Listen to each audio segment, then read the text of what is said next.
ज्ञानञ्जनशलाकया चक्षुरुन्मिलितं येन तस्मै श्रीगुरवे नमः। श्रीगौरांग नित्यानंद श्री अद्वैत चंद्र गदाधर श्रीवासादि गौरभक्तवृंद वाञ्छाकल्पतरुभ्यश्च कृपा सिन्धुभ्य एव च पतितानां पावनेभ्यो वैष्णवेभ्यो नमो नमः।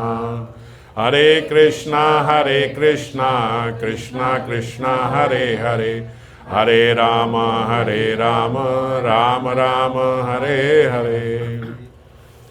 तो दो भाई, तीन में से सनातन गोस्वामी, रूप गोस्वामी, अनुपम गोस्वामी, दो भाई जो हैं रूप गोस्वामी और अनुपम गोस्वामी श्रीमन महाप्रभु के पास आए। विशेष रूप से रूप गोस्वामी को महाप्रभु ने ज्ञान दिया। वो सारा ज्ञान भक्ति रसामृत सिंधु में रूप गोस्वामी पाद ने आगे जाके उसका विस्तार करके उसका लेखन किया सब भक्तों के लिए। और रूप गोस्वामी जब आए तो पीछे उन्होंने काफ़ी सारे सोने के जो सिक्के थे वो छोड़ दिए थे और सनातन गोस्वामी को एक पत्र भेज दिया था कि मैंने ऐसे ऐसे एक दुकानदार के पास बहुत सारे लगभग 7,000 सोने के सिक्के जो हैं वो मैंने वहाँ पे रखवा दिए। पात्री पाइया सनातन आनंदित हैला। सनातन गोस्वामी कहाँ हैं? सनातन गोस्वामी को नवाब हुसैन ने जेल में डाल दिया हुआ है, वो जेल के अंदर बंद है। जब उन्हें वो चिट्ठी मिली तो सनातन गोस्वामी को बड़ा आनंद हुआ। जैसे हम लोगों को होता है कि भैया पैसा है तो कुछ भी कर सकते हैं, है ना। तो ऐसे ही सनातन गोस्वामी वहाँ पे भी उस समय ऐसा ही राज्य था नवाब हुसैन का, और उन्हें लगा था कि अब पैसा मिल गया, अब मैं शायद यहाँ जेल से छूट पाऊँगा।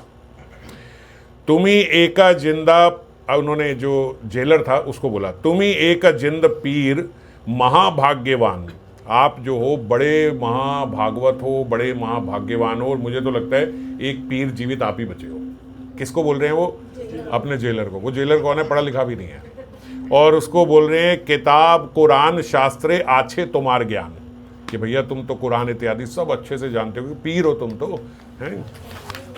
जैसे हम यहाँ पे बोलते बहुत बड़े महात्मा हो, ऐसे वहाँ पे बोला जाता है आप बहुत बड़े पीर हो, ठीक है। और यहाँ पे भी कोई कहावत में ऐसा बोलते हैं बड़ा पीर बनता है ये, तो पीर मतलब बड़ा पंडित हो, महान हो, आपने तो सारे शास्त्र पढ़ रखे, सब करे। जबकि वो कौन है? जेलर। वो ऐसा ही है जो पढ़ा लिखा भी नहीं है बेचारा। पहले उन्होंने कहा सनातन गोस्वामी में शायद इसको थोड़ा मस्का लगा के और इसको धर्म के आधार पे ही बात की जाए। तो उन्होंने बोला कि देखो, अगर कोई जीव को जेल से रिहा करता है, उसको उसकी बद अवस्था से रिहा करता है, तो धर्म के आधार पर भगवान उसके, हमारे जो अल्लाह हैं, वो उसको यहाँ से पार ले जाते हैं, इस जहाँ से वो ऊपर ले जाते हैं, उसका कल्याण कर देते हैं। दो प्रकार की जेल होती है, आप तो जानते ही हो। ये सनातन गोस्वामी उसको समझा रहे हैं। एक जेल वो है जिसमें शरीर बंद है, और एक जेल वो है जिसमें जीव अपनी इच्छाओं से बंद है। तो पहली वाली जेल जो है उससे तो तुम पार उतारोगे, और दूसरी वाली जो जेल है उससे हम दोनों को खुदा पार कराएंगे, है ना। दूसरी जेल कौन सी है? जिसमें जीव अपनी इच्छाओं से बंद है। पहली जेल कौन सी है? जिसमें ये शरीर बंद है। तो इसमें मैं बंद हूँ, इससे तुम छुड़ा दो, और दूसरी वाली से खुदा तुम्हें छुड़ा देंगे, ऐसा वो उन्हें बोल रहे हैं। और दूसरी जेल से मुक्ति जो है वो कृपा से ही मिलती है, और वो कृपा जो है केवल आप पे ही होगी, यदि आप पहली वाली जेल से मुझे छुड़ा दोगे तो। ऐसा उन्होंने बहुत सा उसको मस्का लगाने का प्रयास किया सनातन गोस्वामी ने, और बोला कि देखो अब इससे बाद ना बोले तो बोलते ना साम दाम दंड भेद, तो बोलते उसके बाद उन्होंने उसको बोला कि देखो मैंने भी आपकी बहुत बार मदद की है, क्योंकि ये ऑलमोस्ट प्राइम मिनिस्टर ही थे सनातन गोस्वामी। तो उन्होंने बोला मैंने आपकी पहले बहुत बार मदद की है, कितनी बार मैंने आपको सहयोग किया है, तो आज मुझे आपके सहयोग की ज़रूरत है, आप मुझे यहाँ से छुड़ा दो। अब उनकी शक्ल देख के सनातन गोस्वामी को लगा बात अभी इसको ज़्यादा समझ में आ नहीं रही, वो बेचारा पढ़ा लिखा नहीं है, उसको क्या धर्म की और ये सब बातें समझ में आएंगी। उन्होंने बोला देखो ये छुड़वा दो ना इसके हाथ से, खुश होते रहते हो हाथ में देके। पंच सहस्र मुद्रा तुम्ही कार अंगीकार, मेरे पास 5,000 सिक्के हैं। अब एक ऐसे व्यक्ति को 5,000 सोने के सिक्के दे दिए जाए, बोले 5,000 सोने के सिक्के हैं, पुण्य अर्थ दुई तब हाई में तुम्हार, दुई लाभ हाई में तुम्हारे दो लाभ होंगे। क्या? एक तो पुण्य जो मैंने अभी समझाया तुम्हें वो लगेगा, और दूसरा आर्थिक लाभ भी तुम्हें बहुत होगा। मेरे पास 5,000 सिक्के हैं, मैं इन 5,000 सिक्कों का क्या करूँगा, मैं ये आपको दे दूंगा। क्यों? बोले क्योंकि मैं तो मक्का मदीना चला जाऊँगा, अब मैं यहाँ से जो है संन्यास ले लूँगा और बस मक्का मदीना में एक भिक्षुक बन के वहाँ जीवन बिताऊँगा। तो ऐसे आदमी को जो मक्का जा रहा हो, तुम्हारा धर्म का कार्य है, उसको छोड़ दो, उसको वहाँ जाने दो, ये तुम्हारा धर्म बना, और दूसरा तुम अर्थ का भी लाभ करो, मेरे पास 5,000 सिक्के हैं। सनातन कहे तुम ही ना करे राज भय। अब हर तरीके से उसको समझा रहे हैं कि भैया अगर तुम्हें डर लग रहा है तो बिल्कुल डरना मत, क्योंकि मैं यहाँ से जब जाऊँगा तो तुम बोल देना कि शौच के लिए हम उसे नदी किनारे लेके गए थे, वहीं गंगा में डूब के उसने आत्महत्या कर ली, और तुम्हारी बात सत्य मानी जाएगी कि डूब के आत्महत्या कर ली, क्योंकि मैं कभी अब यहाँ से वापस आऊँगा नहीं। किछु भाई नहीं आमी ए देशे ना रावा। अब मैं इस देश में रहूँगा ही नहीं, मैं यहाँ से हमेशा के लिए चला जाऊँगा। तथापि यवन मान प्रसन्न ना देखिया, 100,000 मुद्रा तार आगे राशि कैला। फिर भी उन्होंने देखा कि अभी भी इसको समझ में नहीं आ रही। अब धर्म से समझा लिया, अर्थ से समझा लिया, सहयोगी बन के समझा लिया, फिर भी उसकी समझ में नहीं आ रही, तो अब उन्होंने अर्थ और बढ़ा दिया। क्या बोला? बोले 100,000 मुद्रा। अब जो है 7,000 सिक्के, अब ये लास्ट है उनके पास, इसीलिए उन्होंने पहले 5,000 से शुरू किया था। अब उन्होंने कहा देखो 5 नहीं, चलो 7,000 सिक्के, ये सारे के सारे तुम रख लो और मुझे यहाँ से जाने दो। और 7,000 सिक्के जैसे ही बोलते उसने देखे तो लोभ हैला यवनेर मुद्रा देखिया। अब उस यवन को देख के लोभ हुआ कि 7,000 सिक्के, सब सनातन गोस्वामी ने उन्हें समझा दिया, ये 7,000 सिक्के भी रखो और कोई रिस्क नहीं है। मैं एक बार यहाँ से गया, मैं दोबारा ज़िंदगी में कभी वापस नहीं आऊँगा, ये मैं आपको वचन देता हूँ। बस मैं यहाँ से हमेशा के लिए अब चला जाऊँगा, भिक्षुक बन जाऊँगा, मक्का चला जाऊँगा, यहाँ कभी नहीं रहूँगा। तुम तो जानते ही मुझे जेल में इसलिए डाला गया है क्योंकि मैं ये सब राजपाट नहीं करा। वो बात मान गया, उसने छोड़ दिया। वहाँ से निकल के भागते भागते वो एक पहाड़ी रास्ते पे आ गए, क्योंकि सीधा नगर के हाईवे से तो जा नहीं सकते, पकड़े जाएंगे कि भागे हैं। तो भागते भागते वो उधर से नदी पार करके और एक पहाड़ी रास्ते में पहुंच गए। उसका नाम था पाताड़। तो पाताड़ जगह पे पहुंचे, वहाँ पे उन्हें एक जमींदार दिखा। उस जमींदार को उन्होंने कहा कि भैया आपकी तो यहाँ, जो जमींदार होता है उसे तो सब पता होता है उस एरिया का कि क्या है क्या नहीं, और हमेशा जंगल का और पहाड़ी रास्ता ऐसा होता है कि जीव वहाँ जाके फंस जाता है, उसे समझ में नहीं आती कहाँ निकलूँ। जंगल भी सारे रास्ते एक जैसे लगते हैं, सब जगह वृक्ष ही वृक्ष है, और पहाड़ियों में भी हर जगह पहाड़ियाँ दिख रही हैं, तो समझ में नहीं आ रहा कि कौन सी पहाड़ी पार करके कहाँ निकलूँ। पर वहाँ का जो जमींदार है उसे सब पता होता है कि ये कहाँ से निकल सकता है। तो उन्होंने उस जमींदार को बोला कि भैया आप मुझे यहाँ से पार करा दो। जमींदार के पास एक एस्ट्रोलॉजर बैठा था। एस्ट्रोलॉजर बोलते कि जो हाथ देखते हैं उसको हिंदी में ज्योतिष, पता नहीं जो भी होता है, ज्योतिष होता है क्या मतलब, हाथ ज्योतिष। एक ज्योतिष बैठा था, उसने कहा भैया ये जो आदमी आपके पास आए ना, ये अच्छा, जब सनातन गोस्वामी चले तो उनके साथ उनका एक सेवक था ईशान, वो भी साथ में इनके साथ साथ हुआ कि भाई मैं भी आपके साथ चलूँगा, जहाँ भी आप जाओगे मैं साथ चलूँगा। ठीक है, उन्होंने कहा चलो। अब जब ये दोनों यहाँ आए तो वो ज्योतिष ने बताया कि भैया मैं इसकी मस्तिष्क की रेखा और सब देख के आपको बता रहा हूँ, इसके पास 8 सोने के सिक्के हैं। ये उसने ज़मींदार को बताया। ज़मींदार ने कहा बहुत बढ़िया बात है। तो ज़मींदार ने उसको सहयोग करना शुरू किया। उसने कहा कि भैया ऐसे। ज़मींदार ने कहा अभी तो हम आपको बता देंगे रास्ता, थोड़ा ऊंच नीच है, इतनी जल्दी आप पहुंच नहीं पाओगे, आप हमारे घर रहो, अपना व्यवस्था खुद कर लो, अपने खाने पीने की, आपके पास ये है ही आपका सेवक, इसको बोलो खाना बनाए, सब सामग्री मैं दूंगा, आप प्रसाद पाओ पहले। सनातन गोस्वामी का बड़ा अच्छा आदमी है।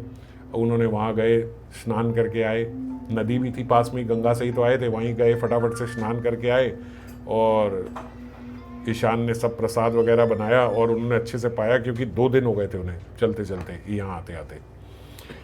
तो 2 दिन बाद उन्होंने प्रसाद पाया, सब किया। अब उसने कहा अब आप विश्राम कर लो, कल सुबह हम जो है फिर एक बारी आपकी मदद करेंगे, अभी तो रात्रि हो रही है। अब जब रात्रि को वो गए तो ये पहले भी नवाब हुसैन शाह के यहाँ रहे हैं, पॉलिटिकल लीडर हैं, कोई आम आदमी तो है नहीं। तो सनातन गोस्वामी को लगा कि ये जो इतना मेरे को फेवर कर रहा है, ये कोई साधारणता तो कोई भी ऐसे किसी को फेवर नहीं करता, और क्या मेरे में इसने ऐसा देख लिया कि मुझे प्रसाद भी पवा रहा है, सब कुछ कर रहा है, और बोल रहा है कि कल सुबह आपको दे देंगे, विश्राम करने की भी जगह दे दी, सब कुछ दे दिया। तो उन्होंने उनका जो सेवक था ईशान, उसको पूछा कि भाई इधर आ, तुम्हार थानी जानी किछु द्रव्य आछे। तेरे पास कुछ पैसा है क्या भाई, है? कहीं उसने पैसा वैसा देख लिया और उस कारण कर रहा हो। ईशान कहे मोर थानी शत मोहर है, 7, मेरे पास 7 मोहर है। ज्योतिष ने बताया था 8 है, इसने कहा मेरे पास 7 है। अब ज्योतिष का तो इन्हें नहीं पता, ज्योतिष ने तो बताया जमींदार को। यहाँ पे सनातन गोस्वामी समझ के कोई तो बात है। सनातन गोस्वामी ने इनको पूछा, इन्होंने कहा मेरे पास 7 मोहर है। तो उनको थोड़ा अच्छा नहीं लगा कि भैया क्यों तू मोहर लेके आया, जब मैं ऐसे आया हूँ खाली हाथ, तू सेवक होके भी 7 मोहर लेके आया। उन्होंने उससे वो लिया 7 मोहर का जो थैला है, तबे से ही 7 मोहर हस्तेर करिया, अपने हाथ में लिया और जाके उन्होंने जो जमींदार था उसको बोला कि भैया ये 7 मोहर हमारे पास है, आप ये रख लो और सुबह हमें पार करा देना। अब जमींदार जो है वो बड़ा हैरान हो गया। उसने ज़मींदार ने देखा कि भैया आपने मुझे आके क्यों ये 7 महीने बोले, नहीं नहीं नहीं आप समझ नहीं रहे, मैं जो हूँ ना, मैं वहाँ जेल में था नवाब हुसैन की, सब बताया कि ऐसे ऐसे था, मैं यहाँ से मक्का जाना चाहता हूँ, क्योंकि ये सब मुसलमान ही हैं, वो और कुछ समझेंगे नहीं, मैं यहाँ से मक्का जाना चाहता हूँ, मैं वहाँ बस अल्लाह के उधर ही बैठ के जीवन भर भिक्षा मांग के अपना जीवन व्यतीत करूँगा, मुझे पैसा वैसा चाहिए नहीं, ये मेरे नौकर के पास थे, मुझे लगा आपके काम आएंगे, आप ये रखो और आप मुझे कल सुबह यहाँ से भेज देना। अब जब वो ज़मींदार ने देखा तो वो मुस्कुराने लगा। उसने कहा कि भैया एक बात बताऊं, बहुत अच्छा किया जो आपने मुझे ये दे दिया, आपने मुझे बहुत बड़े पाप से बचा लिया, क्योंकि मेरा इरादा ये था कि आज रात को मैं आप दोनों का वध कर दूंगा, मैं आप दोनों को जान से मार दूंगा, क्योंकि मुझे ये पता चल गया था कि आपके पास सोने के सिक्के हैं 8, ये मुझे ज्योतिष ने बताया। अब 8-7 से उसको कोई मतलब नहीं, उसने कहा चलो इतना तो ज्योतिष ऊपर नीचे हो ही जाता है। तो उसने कहा मुझे ये पता लग गया था आपके पास है और मैंने सोचा था आज रात को ही आपको मार दूंगा और ये सोने के सिक्के ले लूंगा, पर अब जो आप मेरे पास खुद लेके आ गए हो, संतुष्ट हाइला आमी मोहर ना लाइबा, अब मुझे मोहर नहीं चाहिए, अब मुझे सोने की मोहर भी नहीं चाहिए और मुझे पुण्य लगेगा।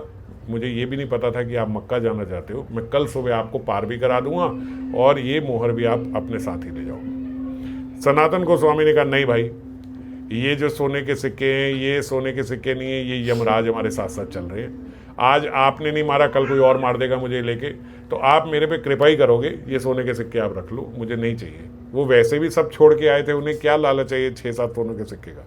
तो उन्होंने कहा ये आप रखो और बस मुझे सुबह आप अपने रास्ता बता देना और यहाँ से मुझे निकाल देना। ठीक है, उसने रख दिए। अब सुबह उसने संगे 4 पाई का देला, उसने सुबह सुबह उनको खड़ा किया और 4 अपने लड़के जो हैं साथ में भेज दिए। उसने कहा ये 4 लोग आपको ठीक से जैसे जैसे ये रास्ता बताएंगे आप चलना और ये आपको पार करा देंगे। जैसे ही वहाँ से चलने लगे, पूरी रात चलते रहे, आगे जाके गोसाई जो है सनातन गोस्वामी, तबे पार हैया गोसाई पूछिला ईशाने। अब फिर उन्होंने ईशान से पूछा, क्योंकि सनातन गोस्वामी के मन में चल रहा था कि ज्योतिष ने 8 बताए थे, इसने 7 दिए, वो तो चलो पैसिफाई हो गया, लेकिन फिर भी उनको लगा। तो उन्होंने ईशान से पूछा कि अभी भी तेरे पास कुछ है क्या, अभी भी कुछ दबाया रखा है? तो ईशान ने बड़ा मुंह लटका के बोला कि 1 मोहर आछे, बस 1 और मेरे पास लास्ट बची है। गोसाई कहे मोहर लैया यहाँ तुम ही देशा, चलो अब ये मोहर तुम्हारे लिए बहुत है वापस जाने के लिए, ये मोहर तुम रखो, यहाँ से हम निकल ही चुके हैं, सीधा सीधा रास्ता पकड़ो, तुम तो वैसे भी सीधे रास्ते से जा सकते हो, तुम्हें तो कोई जेल वेल हुई नहीं थी, ये 1 मोहर तुम्हारे पास है, 1 मोहर काफ़ी है तुम्हारे वापस पहुँचने के लिए, ये लौट जाओ, मुझे तुम्हारे साथ नहीं देना। और वहीं से उन्होंने ईशान को वापस भेज दिया। बहुत बोला उसने, सनातन गोस्वामी का नहीं, अब नहीं, दिस वॉज लास्ट। मैंने आपको जब पहले पूछा आपने बोला हमने अभी क्या बात करी थी, fall forward don't fall back, same गलती दोबारा नहीं। आपसे मैंने तब पूछा, आपने कहा 7 है, आज आप कह रहे हो 1 है, कल आप फिर निकाल दोगे थोड़ी सी, 1 और रह गई थी, नहीं वापस जाओ, भेज दिया। उनको नहीं रखा उन्होंने साथ में। उसके बाद वो अकेले ही चले। तारे विदाई दिया गोसाई चलीला एकला। उसके बाद एकल आगे अकेले चलते चलते सनातन गोस्वामी एक जगह पे पहुंचे जिसका नाम है हाजीपुर। हाजीपुर में से ही हाजीपुर रहे श्रीकांत तार नाम, वहाँ पे एक श्रीकांत नाम का एक और उनका राजा का ही एक जो है सेवा करते थे, वो वहाँ रहते थे श्रीकांत। और बोलते ये श्रीकांत जो हैं सनातन गोस्वामी के ही जीजा जी भी लगते थे, उनकी बहन के पति लगते थे सनातन गोस्वामी के। तो वो भी गवर्नमेंट सर्विस में ही थे, इन्हीं की सरकारी नौकरी करते थे राजा की। अब इनका वहाँ क्या काम था, ये वहाँ क्यों थे जंगल के बीच में ऐसे थोड़े रास्ते में, ये वहाँ पे राजा के लिए घोड़े ढूंढ रहे थे।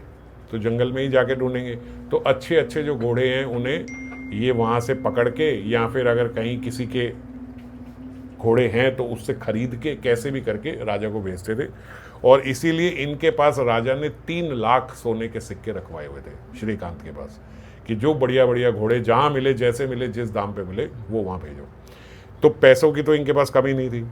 तो श्रीकांत ने दूर से, घोड़े ढूंढ रहे थे तो देखा सनातन गोस्वामी बैठे हैं। इन्हें देखा, इन्हें उन्हें दूर से बुलाया कि भैया तुम यहाँ क्या कर रहे हो, मैं ना जान पहचान थी इनकी। तो उन्होंने बोला मैं ऐसे ही यहाँ से जाना चाहता हूँ। सब बात बताई कि ऐसे ऐसे मुझे तो पकड़ा गया था, क्योंकि सब जानते थे ये तो भाई प्राइम मिनिस्टर है नवाब के, है ना, ये यही तो सारा संभालते हैं। तो श्रीकांत ने सनातन गोस्वामी को बोला कि भैया यहाँ 2 दिन रहो, और ये क्या आपने हाल बना रखा है, थोड़ा अपने वस्त्र सब ठीक करो, कपड़े अपने ठीक करो, मैं आपको सब देता हूँ। क्योंकि श्रीकांत बड़ा आदमी है भैया, 300 सिक्के हैं उसके पास, आप ये सब करो। गोसाई कहे एक क्षण यह न रही भाई, मुझे ये सब मत बोलो, ये इतना पैसा ये क्या, तुम 3 लाख 7,000 तो वहाँ पे वो रिश्वत दे के आए हैं, मेरे पास कई लाख सिक्के थे, ये सब मुझे ये सब नहीं चाहिए, अच्छे कपड़े ये वो सब मैं इसके लिए नहीं आया हूँ, मैं यहाँ एक क्षण भी नहीं रहूँगा, आप बस मुझे यहाँ कृपा करो कि यहाँ से जल्दी से और आगे का रास्ता बता दो। भगवान कृपा करते हैं, धीरे धीरे कहीं ना कहीं रास्ता बनता जाता है, कोई ना कोई मिलता जाएगा, वो रास्ता बताता जाएगा बहुत सावधानी के साथ, क्योंकि श्रीकांत तो बड़ा अच्छे से सनातन गोस्वामी को जानते थे। उन्होंने उनको कहा अच्छा चलो और कोई कपड़े नहीं ले ले, तो एक अच्छा सा उन्होंने उनको एक कंबल जो है बहुत बढ़िया क्वालिटी का, वो उन्हें उड़ा दिया कि आप ये पहनो और ये पहन के ठीक है आप जाओ, क्योंकि ऐसा मौसम ठंडा और वो ऐसे निकले हुए हैं। तो वो उन्हें पहना के उन्होंने कहा अब आप यहाँ से पार करके एक बार फिर गंगा पार करनी पड़ेगी, और ये पार करके आप वहाँ पहुँच जाओगे। कुछ दिन बाद चलते चलते चलते चलते सनातन गोस्वामी पहुँच गए वाराणसी। महाप्रभु जानी चंद्रशेखर कोयला। अब कहाँ गए चंद्रशेखर के घर, पूछते पाछते सीधा वहाँ जाके बाहर सनातन गोस्वामी बैठ गए। महाप्रभु जानते हैं चंद्रशेखर जी के यहाँ आ गए हैं सनातन गोस्वामी। प्रभु को क्या नहीं पता है, उन्हें सब पता है। रूप गोस्वामी को उन्होंने बोला था कि तुम चिंता मत करो, वो जेल से छूटने वाले हैं, जब रूप गोस्वामी चिंता कर रहे थे। तो अब ये यहाँ आए तो उन्होंने चंद्रशेखर को बोला कि भैया बाहर जाओ और देखो जो बैठे हैं उन्हें बुला के लाओ। द्वारे एक वैष्णव हैया बोलाए तहारे, उसको अंदर बुला लो। चंद्रशेखर देखे वैष्णव ना हैला द्वारे। चंद्रशेखर बाहर आए, देखा कोई वैष्णव बैठा ही नहीं है, किसको बुलाओ। वो अंदर गए, महाप्रभु को बोला कि महाप्रभु आप बोल रहे हो बाहर किसी वैष्णव को बुला के लाओ, लेकिन बाहर कोई वैष्णव बैठा नहीं है। महाप्रभु समझ गए अभी वैष्णव वेशभूषा में नहीं है ना वो, अभी तो ऐसे ही है सब आवेश और ये सब उनका। तो महाप्रभु ने कहा ठीक है जो भी है वहाँ पे उसको बुला के लाओ। चंद्रशेखर आगे गए, उन्होंने बोला अब उनको कौन दिखा, बोले एक मुसलमान भिक्षुक बैठा है कोई, क्योंकि ऐसा ही वेश वहाँ पे था और ऐसे ही वो वहाँ से भाग के आ गए। तो त्यों कहे एका दारवेश आछे द्वारे तार आन प्रभु वाक्य कोहिला तहारे। भैया तुम्हें प्रभु बुला रहे हैं, अंदर आ जाओ, अंदर आ जाओ। उनका ज़्यादा मन नहीं था, मगर क्योंकि महाप्रभु ने बोला कि बुला के लाओ तो उन्होंने उनको बुला लिया। सनातन गोस्वामी जैसे ही उनकी बात सुनी बहुत प्रसन्न हो गए, क्योंकि अभी कुछ बोले ही नहीं थे, किसी को कुछ किया ही नहीं था, बस बैठे थे। और बाहर बैठे बैठे अगर पता लगे कि प्रभु अंदर बुला रहे हैं तो बड़ा रेसिप्रोकेशन फील होती है कि मैंने तो कुछ बोला ही नहीं है ना, कि मैं आ रहा हूँ या मैं आया हूँ या मैं सनातन हूँ, कुछ मैंने बोला नहीं। जैसे ही वो अंदर गए तार आलिंगन कोरी प्रेम वेश हैला। श्रीमन महाप्रभु जहाँ अपने जगह बैठे थे वहाँ से एकदम खड़े हुए, आती बहुत प्रसन्न होकर प्रेमावेश में सनातन गोस्वामी को आलिंगन किया, भागते हुए। जैसे हम पढ़ते हैं ना भागवतम में कि जब वो आए कृष्ण के द्वार पे सुदामा, तो कैसे भगवान दौड़ते हुए आए और सुदामा को गले लगाए, ऐसे ही यहाँ पे सनातन गोस्वामी को श्रीमन महाप्रभु ने गले लगाया। प्रभु स्पर्शे प्रेम आविष्ट हैला सनातन। जैसे ही प्रभु का स्पर्श हुआ प्रेम आविष्ट हो गए सनातन गोस्वामी। मोरे ना छुइया कहे गद गद वचन, और बार बार प्रेम आविष्ट अश्रु बह रहे हैं और बार बार यही बोल रहे हैं कि आप मुझे मत छुओ प्रभु, आप मुझे मत छुओ। दुई जने गला गली रोदन आपार, देखी चंद्रशेखर हैला चमत्कार। चंद्रशेखर हैरान हो रहा है कि भैया वो तो देख रहा है कि कोई मुस्लिम बाहर बैठा हुआ था भिक्षुक, और इसको गले लग के प्रभु इतने प्रेमाविष्ट हो गए हैं प्रभु, और इनके स्पर्श से वो भी प्रेमाविष्ट हो गया और वो बोल रहा है मुझे छुओ मत, छुओ मत। स्वाभाविक है, मुसलमान है, बोल रहा है मुझे मत छुओ, ऐसा ही बोलना चाहिए। और प्रभु जो है वो फिर भी उसे आलिंगन किए जा रहे हैं। अभी तो वो समझ ही नहीं रहा है ना कि ये मुस्लिम नहीं है।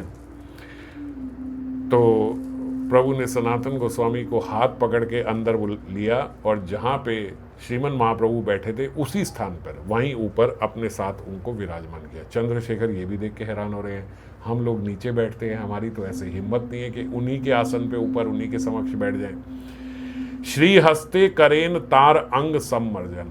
अब इतने दिन से आए हैं, कहीं नहाने धोने का कहीं कुछ तो था ही नहीं, बस जहाँ बीच में थोड़ा गंगा स्नान कर लिया वही वस्त्र वही सब, भागते हुए, ना खाया है ना पिया है, बस भागते हुए सनातन गोस्वामी आ रहे हैं। आखिरी बोले उन्होंने वहीं खाया था जहाँ वो जमींदार के यहाँ खाया था। उसके बाद श्रीकांत ने भी बहुत बोला लेकिन उन्होंने कुछ खाया पिया नहीं, कहीं रुके नहीं। अपने हाथ से श्रीमन महाप्रभु सनातन गोस्वामी का सम्मर्जन कर रहे हैं, उनके अपने हाथ से उनकी मिट्टी साफ कर रहे हैं, सब उनको झाड़ रहे हैं, देख रहे हैं।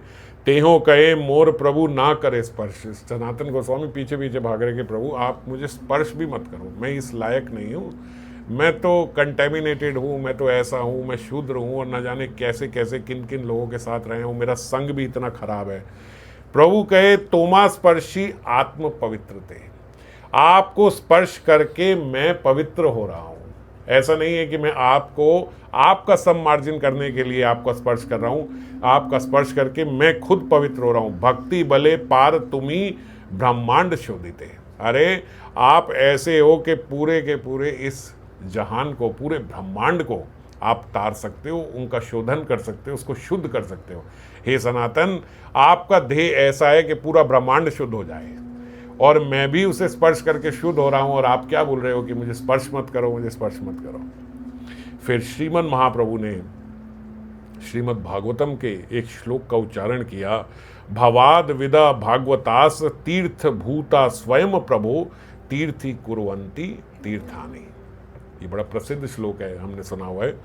ये युधिष्ठिर जी ने विदुर जी को कहा था।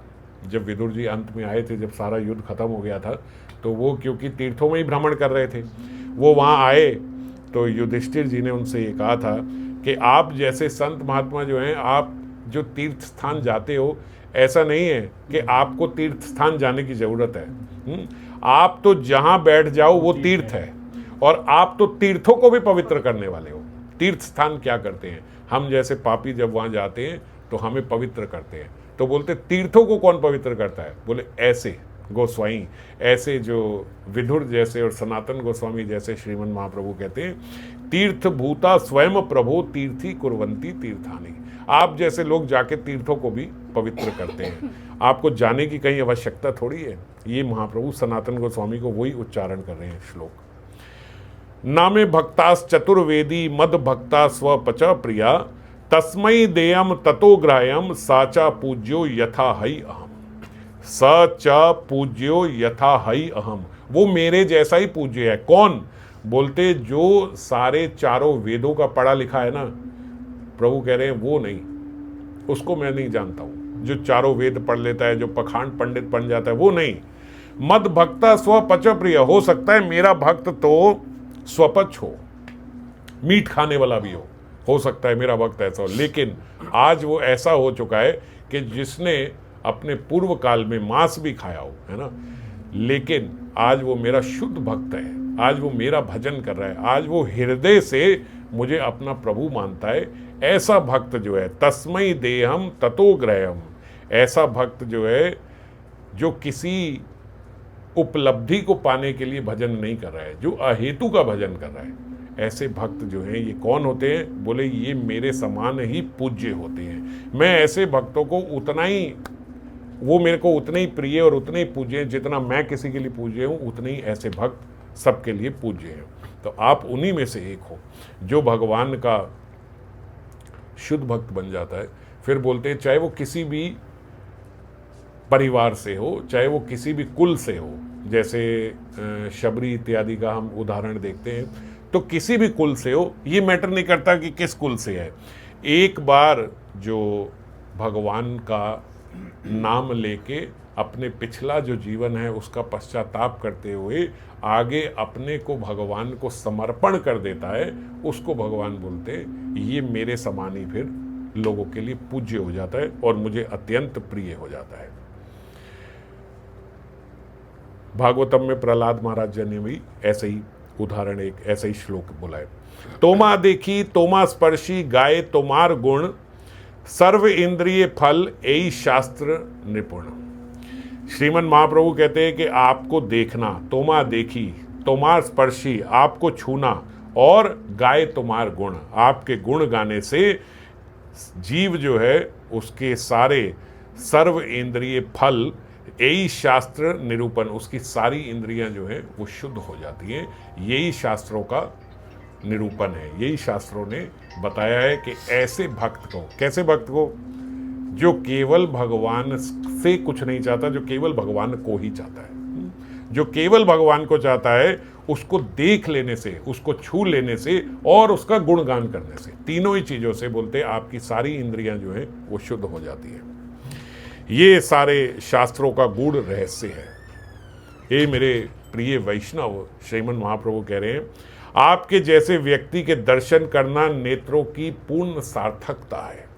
आपके चरण कमलों का स्पर्श करना स्पर्श इंद्रियों की पूर्ण सार्थकता है। आपके सद्गुणों का गुणगान करना जीवा की वास्तविक गतिविधि है, क्योंकि इस भौतिक संसार में भगवान ने किसी शुद्ध भक्त को पाना, भगवान के किसी भी शुद्ध भक्त को पाना अत्यंत कठिन है। इस जगत में, इस समय, इस काल में कोई शुद्ध भक्त मिल जाए तो बोले उस शुद्ध भक्त को देख लेने से ही आपकी आंखें जो हैं वो शुद्ध हो जाती हैं, उनको स्पर्श करने से आपके हाथ जो हैं पवित्र हो जाते हैं, उनके दर्शन करने से आपकी आंखें पवित्र हो जाती हैं। एता कही कहे प्रभु सुन सनातन, कृष्ण बड़ो दयामय पतित पावन। सनातन गोस्वामी को कहते हैं प्रभु सुनो सनातन। देखो, जब किसी को प्रेम से संबोधन करते हैं ना, पहले बोलते सुनो, सुनो सनातन। जब भी कहीं प्रभु प्रेम से किसी को बोलते हैं तो सुन तो रहे हैं, इतनी देर से प्रभु बोल रहे हैं, सनातन गोस्वामी सुन रहे हैं, लेकिन फिर प्रेम से सुनने करते वक्त, बात करते करते, अच्छा सुनो, सुनो, एक बात और सुनो। क्या? कृष्ण बड़ो दयामय पतित पावन। कृष्ण की बड़ी कृपा है, कृष्ण बड़े पतित पावन है। क्यों? महारौरव हईते तोमा कौरैला उद्धार। कहाँ महारौरव नरक में तुम रह रहे थे, वहां से तुम्हारा उद्धार करा दिया, तुम यहाँ आ गए। कृपार समुद्र कृष्ण गंभीर अपार। कृष्ण की जो कृपा है वो बहुत गंभीर है, उसको कोई जान नहीं सकता है। कृष्ण की जो गतिविधियां हैं वो बहुत गंभीर हैं। उनकी कृपा को, उनकी सोच को, उनके कृत्य को कोई पहचान नहीं पाता। वो क्या करते हैं, भगवान किस प्रकार से करते हैं, कोई समझ नहीं पाता। जैसे भगवत गीता में भी 18:61 में है, ईश्वर सर्वभूतानाम हृदय से अर्जुन तिष्ठति। भगवान सबके हृदय में बैठे हैं। अर्जुन को भगवान बोल रहे हैं वहां भगवत गीता में, ईश्वर सर्वभूतानाम हृदय से अर्जुन तिष्ठति। हे अर्जुन, भगवान सबके हृदय में बैठे, सबको ऐसे ऐसे ही घुमा रहे हैं जैसे जैसे वो भगवान को प्राप्त कर सके। पर क्योंकि जीव जो है अपनी अंतरात्मा को सुनता नहीं है, अपने चैत्य गुरु को, अपने चित्त को, चैत्य गुरु तो चलो बाद में पहचानेगा, पहले तो अपने चित्त में जो उसके आवाज़ है, जो परमात्मा की आवाज़ है, वो उसको सुनता नहीं है। इसीलिए वो इस ब्रह्मांड में, इस जगत में बार बार फंसे जा रहा है। नहीं तो ददामी बुद्धि योगम तम ये न उपयंती थे। भगवान जो है वो अंदर से सब जीव को समझाते हैं, बताते हैं किससे उसका कल्याण होगा। सनातन कहे कृष्ण आमी नहीं जानी। वो क्या कह रहे हैं? सुनो सनातन, कृष्ण जो है ना बड़े दयामय हैं, आपको महारौरव नरक से निकाल दिया, पतित पावन है। सनातन गोस्वामी क्या कहते हैं? महाप्रभु सुनो, मैं कृष्ण को जानता नहीं हूँ, बाय द वे। आप जो मुझे इतना सुनो सनातन करके महाप्रभु के बारे में बता रहे हो ना कृष्ण के, मैं उन्हें जानता नहीं हूँ। आमार उद्धार हेतु तोमार कृपा मानी। मेरा उद्धार की तो मैं आप ही की कृपा मानता हूँ, आपने ही मेरा उद्धार किया, मैं आप ही को जानता हूँ। कहने के लिए ऐसे बोल रहे हैं क्योंकि वो जानते हैं कि उनमें और इनमें कोई भेद नहीं है, इसीलिए ऐसा बोल रहे हैं। तो फिर महाप्रभु ने नर लीला करते हुए सनातन गोस्वामी को पूछा, अच्छा ये बताओ, जैसे अब कोई अपना मिलता है तो बोलता है अच्छा चलो ये सब बातें छोड़ो, ये सब, जब कोई ये बात करता है तो क्या बोलता है? अच्छा चलो ये सब बातें छोड़ो, ये बताओ तुम जेल से कैसे छूटे, क्या हुआ वहाँ पे, सब मेरे को ठीक से पूरा विस्तार से बताओ। सनातन गोस्वामी को कुछ नहीं, आपकी कृपा। अरे नहीं, ये मत बोलो आपकी कृपा, पूरा शुरू से बताओ। शुरू से सारी स्टोरी प्रभु सुन रहे हैं कि कैसे कैसे हुआ, क्या क्या हुआ, जेलर को क्या बोला, कैसे बोला, बीच में जमींदार मिले, सब विस्तार से सनातन गोस्वामी ने बोला और शुरू से लेके अंत तक सब उन्होंने सुना। फिर प्रभु बता रहे हैं, अच्छा पता है तुम्हारे 2 भाई आए थे पहले, वो रूप और अनुपम आए थे, उनको मैंने सब समझाया, चिंता मत करना, उनको मैंने बोल दिया था कि तुम यहाँ आ जाओगे, वो निश्चिंत होकर चले गए। अब मैंने उन्हें वृंदावन भेज दिया है, अब तुम यहाँ पे रहो। तपन मिश्र और चंद्रशेखर के घर हम लोग बीच में घूमते रहते हैं, कभी इधर रहते उधर प्रसाद पाते ही करते, तुम भी यहाँ पे मेरे साथ ही रहो, यहाँ खूब आनंद आएगा तुम्हारे साथ। फिर चंद्रशेखर जो थे उन्होंने सनातन गोस्वामी को बोला कि अब जल्दी से अच्छे बच्चे बन जाओ, फटाफट से ये सब शेव ये सब करो, ये सब अपना वेशभूषा ठीक करो और अब आप वैष्णव बन जाओ, जल्दी से गंगा स्नान करके आओ। सब करके आए, सब कुछ करा और उसके बाद उन्होंने उनको 2 धोती के सेट जो है, कुर्ता धोती के सेट सनातन गोस्वामी को दिए। सही वस्त्र सनातन ना कोयला अंगीकार, सनातन गोस्वामी ने लेने से मना कर, भाई ये सब हो गया, भद्र हो गए, हम सब हो गए, सब पूरे वैष्णव बन गए, बाल वाल सब उड़ा लिए, दाढ़ी मूछ सब खत्म कर दी, ऐसे दाढ़ी नहीं रखते, ये सब खत्म करके और पूर्ण रूप से उन्होंने जो है एक वैष्णव रूप धारण करके आए, कपड़े दिए, बोले सही वस्त्र सनातन ना कोयला अंगीकार। सनातन गोस्वामी कह रहे वस्त्र नहीं लूंगा, सुनिया प्रभु मने आनंद आपार।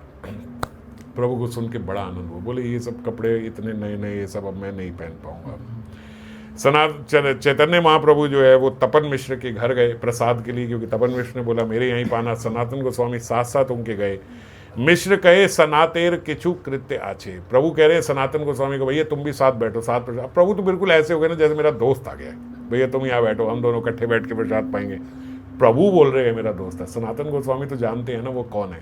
सनातन गोस्वामी नहीं अभी तो प्रभु कोई एक मिनट, एक छोटा सा काम यहाँ से करके आ दो। तपन मिश्र को बोल के गए, आप बोल देना कि इधर कुछ।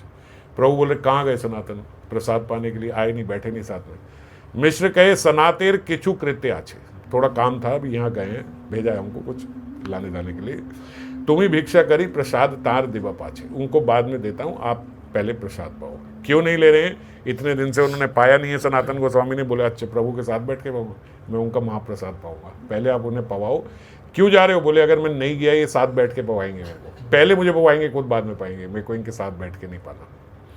भिक्षा कोरी महाप्रभु विश्राम कोरिला, मिश्र प्रभुर शेषर पात्र सनातन दिला। कहीं गए थोड़ी थे सनातन गोस्वामी, घर के पीछे बैठे थे, भाग के आए। जब वो विश्राम के लिए चले गए श्रीमन महाप्रभु, तब सनातन गोस्वामी आए, उनका उच्चिष्ट मांगा और उनका महाप्रसाद पाया। मिश्र सनातन दिला नूतन वसन, फिर तपन मिश्र ने, पहले चंद्रशेखर ने दिए, अब तपन मिश्र ने कहा भैया ये वस्त्र क्या पहने हुए, ये नए वस्त्र लो। वस्त्र नाही नीला तेहो कोयला निवेदन, भैया वो कह रहे हैं ये सब वस्त्र जो है मुझे नहीं चाहिए, मैं आपसे निवेदन करता हूँ, एक मेरी विनती आप मान लो। तपन मिश्र बोले क्या इनसे थोड़ी दोस्ती हो गई ना, इनको बोला कि प्रभु को ऐसे बोल देना मैं पीछे हूँ, ये हूँ, बातचीत हो गई। बोले मोर वस्त्र देते यदि तुम्हार है मन, निज परिधान एक देहा पुरातन, मेरे को नए कपड़े नहीं चाहिए, अगर आप मुझे देना ही चाहते हो तो मेरे पे ये कृपा करो, अपनी प्रसादी मुझे दे दो। तपन मिश्र को बोला जो आपके पहने हुए वस्त्र हो ना पुराने, वो मुझे दे दो, आपकी पुरानी धोती में पहन लूंगा, नए वस्त्र नहीं पहनूंगा। तबे मिश्र पुरातन एक धोती दिला, वो अपनी पुरानी धोती लेके आए, एक उनको दी, उसके भी तेहो दुई बाहिरवास को पीन कोरिला, उसको भी उन्होंने 4 टुकड़ों में फाड़ दिया, 2 ऊपर के वस्त्र बना लिए और 2 अपने कोपीन बना लिए, एक धोती के, और उसके 4 टुकड़े करके 2 जोड़े बना लिए अपने, कि भैया बस ये मेरे लिए हो गया, आपकी प्रसादी मेरे को मिल गई। अब महाराष्ट्रीय एक ब्राह्मण भी है वहाँ पे, तो महाराष्ट्रीय द्विजय प्रभु मिलाइला सनातने से विप्र तार कोयला महानिमंत्रणे, जब महाराष्ट्रीय ब्राह्मण को अब बुलाया और श्रीमन महाप्रभु ने बुलाया और बताया सनातन गोस्वामी, खूब उनकी उन्होंने वहाँ पे तारीफ करी कि भैया ये साधारण नहीं है, ये तो बस ये वो सनातन गोस्वामी। महाराष्ट्रीय ब्राह्मण जो थे उन्होंने सनातन गोस्वामी को जब प्रभु ने इतना बोला तो उन्होंने निमंत्रण दिया कि आज से आप मेरे यहाँ ही प्रसाद पाओगे। तपन मिश्र ने तो महाप्रभु को बुक कर लिया है, भैया ये तो अब हमारे यहाँ नहीं आएंगे, मगर आप जो है आप मेरे यहाँ ही रहोगे, आप मेरे पास, मेरे को बिल्कुल ऐसा ही लगेगा जैसे मैं महाप्रभु को ही पवा रहा हूँ, आप मेरे साथ ही यहाँ पे पाओगे। सनातन कहे आमी मधुकरी कोरिबा, भैया मैं किसी के घर जाके प्रसाद नहीं पाऊंगा, वो प्रभु है, मैं प्रभु जैसा आचरण नहीं करूंगा। आज मैंने प्रभु का महाप्रसाद पाया है, आज के बाद मैं केवल उनका महाप्रसाद थोड़ा सा लेके मैं अपने उदर के लिए मधुकरी किया करूंगा। ब्राह्मणेर घरे केन एकत्र भिक्षा लईवा, जो जो यहाँ पे ब्राह्मण होंगे उनके घर जाके मैं भिक्षा करूंगा। एक ही ब्राह्मण के घर यहाँ पे रह के मैं नहीं पाऊंगा कि आप बोलोगे भाई मैं भी ब्राह्मण हूँ यहाँ ले लो, ऐसा मैं नहीं करूँगा। मधुकरी जो शब्द है वो आया ही मधुकर से है। मधुकर कौन होते हैं? जो मधुमक्खी भंवरे जैसे है ना, वो एक एक जगह से जाके शहद लेते हैं और फिर आके यहाँ रखते हैं अलग अलग फूलों से। तो ऐसे ही ये इन्होंने बोला मैं मधुकरी किया करूँगा। महाप्रभु को जब ये बात पता लगी तो बोले बहुत प्रसन्न हुए महाप्रभु, सनातन गोस्वामी का ये व्यवहार देखे बहुत आनंदित हुए। ऐसे उनके कि एकदम औपचारिकता से सन्यास नहीं लिया इन्होंने, लेकिन पूरा वैसे ही आ गए जैसे सन्यास वेश में, वेश भी वही ले लिया, एकदम कोपीन वगैरह धारण कर लिया और पूरा आचरण भी इनका एकदम सन्यासी जैसा हो गया। जबकि औपचारिकता से अभी ऐसा नहीं है कि भाई कोई इन्होंने सन्यास दीक्षा ली या ऐसा कुछ किया। ये तो प्रभु को बहुत अच्छा लगा, लेकिन जब सनातन गोस्वामी को देखते तो प्रभु उनके वो कंबल को देखते रहते कि भैया वो जो श्रीकांत ने पहनाया था अब वो बड़ा भारी जबरदस्त कंबल था। तो प्रभु उसको देखते कि भैया सारा व्यवहार इसका अच्छा है। देखो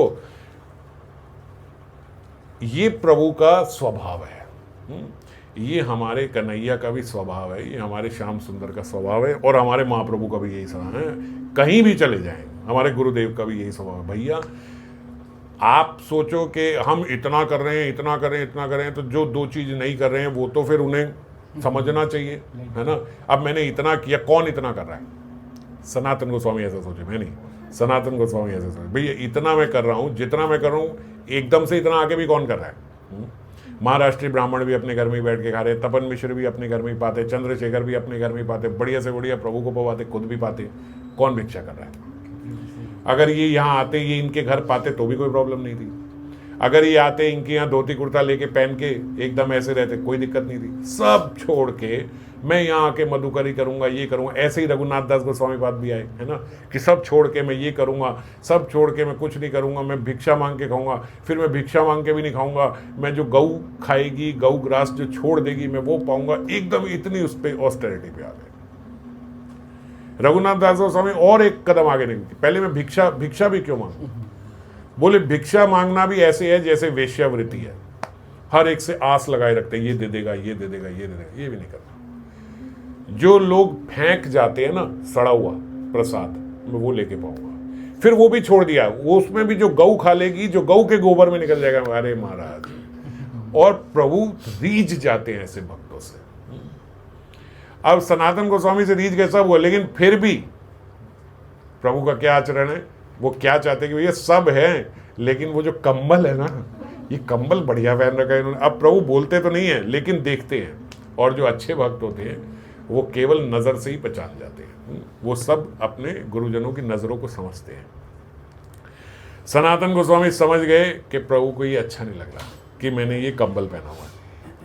आजकल के जैसे होंगे तो हम तो शैतान गोस्वामी हैं, हम तो कहेंगे भैया देखना इतना कर दिया, अभी भी ये कंबल चुभ रहा है भाई ने, हम खराब लोग हैं, ऐसा सोचेंगे। पर जो अच्छा भक्त होगा वो कभी ऐसा नहीं सोचेगा, वो समझ जाता है कि ये मुझसे क्या चाहते हैं। बस इसके आगे एक अच्छा शिष्य कभी इसके आगे सोचता नहीं है। एक अच्छा शिष्य बस यही देखता है मेरे गुरुदेव मुझसे क्या चाहते हैं, इन्हें क्या अच्छा लग रहा है, क्या अच्छा नहीं लग रहा है। देखो जब शिष्य ठीक से अपने गुरुजनों से, गुरु से जुड़ा होता है ना, तो उसको पता लग जाता है ये मुझसे क्या चाहते हैं। कुछ शिष्य होते हैं, हाँ ठीक है ना यार, बोला थोड़ी अभी, मुझे थोड़ी बोला है, इसको बोला है, मेरे को ऐसा थोड़ी बोला है, वो तो इसको बोल रहे हैं, वो तो इसको बोल रहे हैं, मुझे थोड़ी कुछ बोल रहे हैं। एक ऐसे होते हैं, जब मुझे बोलेंगे मैं तब कर लूँगा। अब समझ तो ऐसा नहीं है ना कि उन्हें नहीं आ रही, समझ तो आ रही है कि क्या चाहते हैं, लेकिन नहीं मान रहे। एक कैसे होते हैं कि मुझे बोल दिया, अरे ठीक है ना यार, अभी इतना तो चलता है, बोलने पे भी नहीं करते, अरे ठीक है अभी तो रो रहे हैं, सामने ध्यान रखेंगे, सामने ऐसे नहीं करेंगे, अब आगे से इनके सामने ऐसे नहीं करेंगे, ऐसा सोच लेते हैं। तो ऐसे व्यवहार से कभी जीवन में उन्नति प्राप्त नहीं होती। भजन के पथ पे तो उन्नति प्राप्त नहीं होती, और धीरे धीरे धीरे धीरे बल्कि अपराध बनता है और जीव जो है फिर विषयों में संलग्न हो जाता है। तो सनातन गोस्वामी बस एक नज़र से समझ गए महाप्रभु की कि इन्हें ये अच्छा नहीं लग रहा। अब सनातन गोस्वामी जब गंगा स्नान करने गए तो वहाँ पे एक बंगाली आए हुए थे। वो बंगाली जो है वो अपना कंबल जो है वो धो रहे थे, अपनी शॉल जो है वो कई जगह से फटी हुई थी। उन बंगाली बाबू को उन्होंने कहा कि भैया सुनो, तार कहे ओरे भाई करो उपकार है, एक उपकार करना मेरे पे। बोले क्या? बोले ये जो मेरा कंबल है ना ये आप ले लो, और आप जो ये कंबल धो रहे हो ना ये मुझे दे दो, ये मैं ले लूँगा। उसने बोला भैया मजाक कर रहे हो? है सुबह सुबह और कोई नहीं मिला मेरे साथ मजाक करने का, इतना महंगा भारी कंबल जो है ये मुझे दे के और ये फटी हुई मेरी जो है शॉल लेना चाहते हो? बोले नहीं नहीं मजाक नहीं करो, मैं सत्य आपसे बोल रहा हूँ, मुझे यही वाला चाहिए। बंगाली ने बार बार देखा भैया क्या इस कंबल में ऐसा कि ये लेके जा रहा है। वहाँ ने 2-4 बार हाथ मार लिया कि भैया कुछ ऐसा तो नहीं इसके अंदर कुछ ऐसा है जो मुझे नहीं पता है जो ये ले जाएंगे। देखा कुछ नहीं है तो वही मेरा फटा होगा। बोले ले जाओ, ले जाओ, हाँ ले जाओ। वो उनसे बदल के वो ले आए, और जैसे ही वो पहन के सनातन गोस्वामी आए और उन्होंने देखा तो महाप्रभु उनसे अति प्रसन्न हो गए, बहुत प्रसन्न हुए, बड़े प्रसन्न हुए। उनकी प्रसन्न मुद्रा देख के आनंद हुआ सनातन गोस्वामी। और महाप्रभु जाके बताया क्या बोलते, वो कहाँ गया तुम्हारा वो जो कंबल, वो बड़ा अच्छा था, वो कहाँ छोड़ाए तुम, वो बड़ा सुंदर लगता था कंबल। तो सनातन गोस्वामी ने सारी कथा से, जो अच्छा शिष्य अच्छे भक्त सरल भक्त होते हैं ना वो एकदम सब सुना देते हैं, सारी बात बता देते हैं। मैं ऐसे ऐसे गया था, समस्त में गया था, तो मैं वहाँ गया और मैंने उनसे बदल लिया। प्रभु कहे यहाँ आमी करी आछी विचार, विषय रोग खंडिला कृष्ण ये तुम्हार। मैं यही विचार कर रहा था कि भगवान ने तुम्हारे सारे विषय रोग तो खत्म कर दिए, कृष्ण ने, हैं से केने रखी बे तुम्हारा शेष विषय भोग। फिर ये एक क्यों रह गया विषय भोग तुम्हारे पास? ये अब प्रभु बोल रहे हैं। पहले क्या पूछ रहे हैं, वो कहाँ गया, वो अच्छा लग रहा था कंबल, किधर चला गया? अब क्या पूछ रहे हैं, जब उन्होंने सारी कहानी सुनाई कि मैं समझ गया था आपको अच्छा नहीं लगा, तो बोले मैं भी यही सोच रहा था, इतने विषय तुम छोड़ आए, सब छोड़ दिया, कृष्ण ने सब छोड़ा दिया, ये कहाँ से एक रह गया, एक विषय तुम्हारे पास कहाँ से है?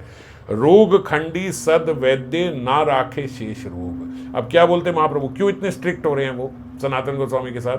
क्या बोलते प्रभु? बोलते कि देखो जो एक अच्छा वैद्य होता है ना, वो जब किसी अपने पेशेंट के रोग का उपचार कर देता है ना, तो फिर उसके बाद आगे भी ध्यान रखता है कि दोबारा रोग ना लगे, इसका भी ध्यान रखता है। एक बार तो रोग हटा दिया, अब दोबारा ना लग जाए, इसका ध्यान रखता है। तो इसीलिए वो कंबल जो है वो मुझे अच्छा नहीं लग रहा था कि फिर दोबारा कहीं विषयों का संग ना हो जाए, इसलिए मैं चाहता था कि तुम वो उतार दो। और आगे अब तुमने मधुकरी करने का विचार किया है, तुम मधुकरी करने जाओगे और इतना भारी कंबल पहन के जाओगे तो भैया दोनों बातें मेल नहीं खाती कि इतना भारी कंबल और वो करने जाएंगे। क्या होता है इससे कि जीव अपनी जो अध्यात्म की शक्ति है उसको धीरे धीरे धीरे धीरे खोता है। कैसे खोता है? बोले लोग मजाक उड़ाएंगे आपका।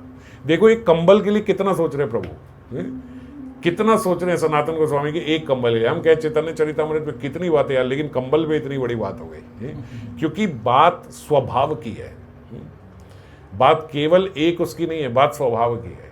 तो वो उनको क्या, जैसे ऋषभ देव का जो हम पढ़ रहे थे उसमें वो क्या बोल रहे हैं कि भैया एक अच्छा शिकारी जो होता है ना, वो जब शिकार करके जानवरों को लेके जा रहा होता है, कई बार वो एक एक तीर मारते हैं, अधमरा कर देते हैं, तो उसके बाद उसको जाले में फांस के एक नज़र पूरी उस पर रखता है कि मैंने मार तो दिया है, जाले में रख तो दिया है, ऐसा ना हो कि कोई पूरा मरा ना हो और भाग जाए। अंत तक भी छोड़ता नहीं है, वो अपनी नज़र उससे हटाता नहीं है।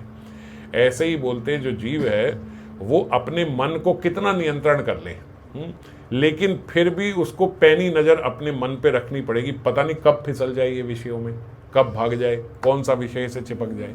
तो ऐसे ही यहाँ पे कहते बस एक कंबल नहीं है ये, पता नहीं कब तुम विषय में फिसल जाओ। और अच्छा तुम ना फिसलो, तुम ये कंबल पहन के मधुकरी करने जाओगे, लोग मजाक करेंगे, देखना इतना समृद्ध लग रहा है, ऐसे कंबल पहन के आया और यहाँ हमसे आके रोटी मांग रहा है, बाबा कुछ काम कर ले हैं, और ये जो कंबल को है यहाँ को बेच के पाले तो ही तेरे को मिल जाएगी 1 महीना की रोटी। ऐसे लोग तुम्हें बोलेंगे, है ना, तो तुम्हें बुरा लगेगा। अब बुरा लगे तो बुरा लगने से भी आदमी अपने अध्यात्म से च्युत हो जाता है, अपने अध्यात्म से अलग हो जाता है अगर बुरा मानने लग जाए तो। ये बहुत बड़ी बीमारी है। हम अध्यात्म में आते हैं और छोटी छोटी बातों का बुरा मान जाते हैं। जब बुरा मान जाते हैं तो चिड़ में क्या होता है, चिड़ में जीव विषयों में घुसता है, फिर उसका अध्यात्म छूटता है। छोड़ना, इतना कर रहा हूँ, इनकी भीख के लिए कौन था मैं, पता नहीं कौन था मैं, 1 मिनट में आ जाएगी ये बात। मेरा पिछला जीवन इनको पता नहीं है ना कौन था, ये पूरा राज्य खरीद लूँ, ऐसा था भाई। अब रघुनाथ दास गोस्वामी पाद जो थे वो भी बहुत समृद्ध परिवार के थे।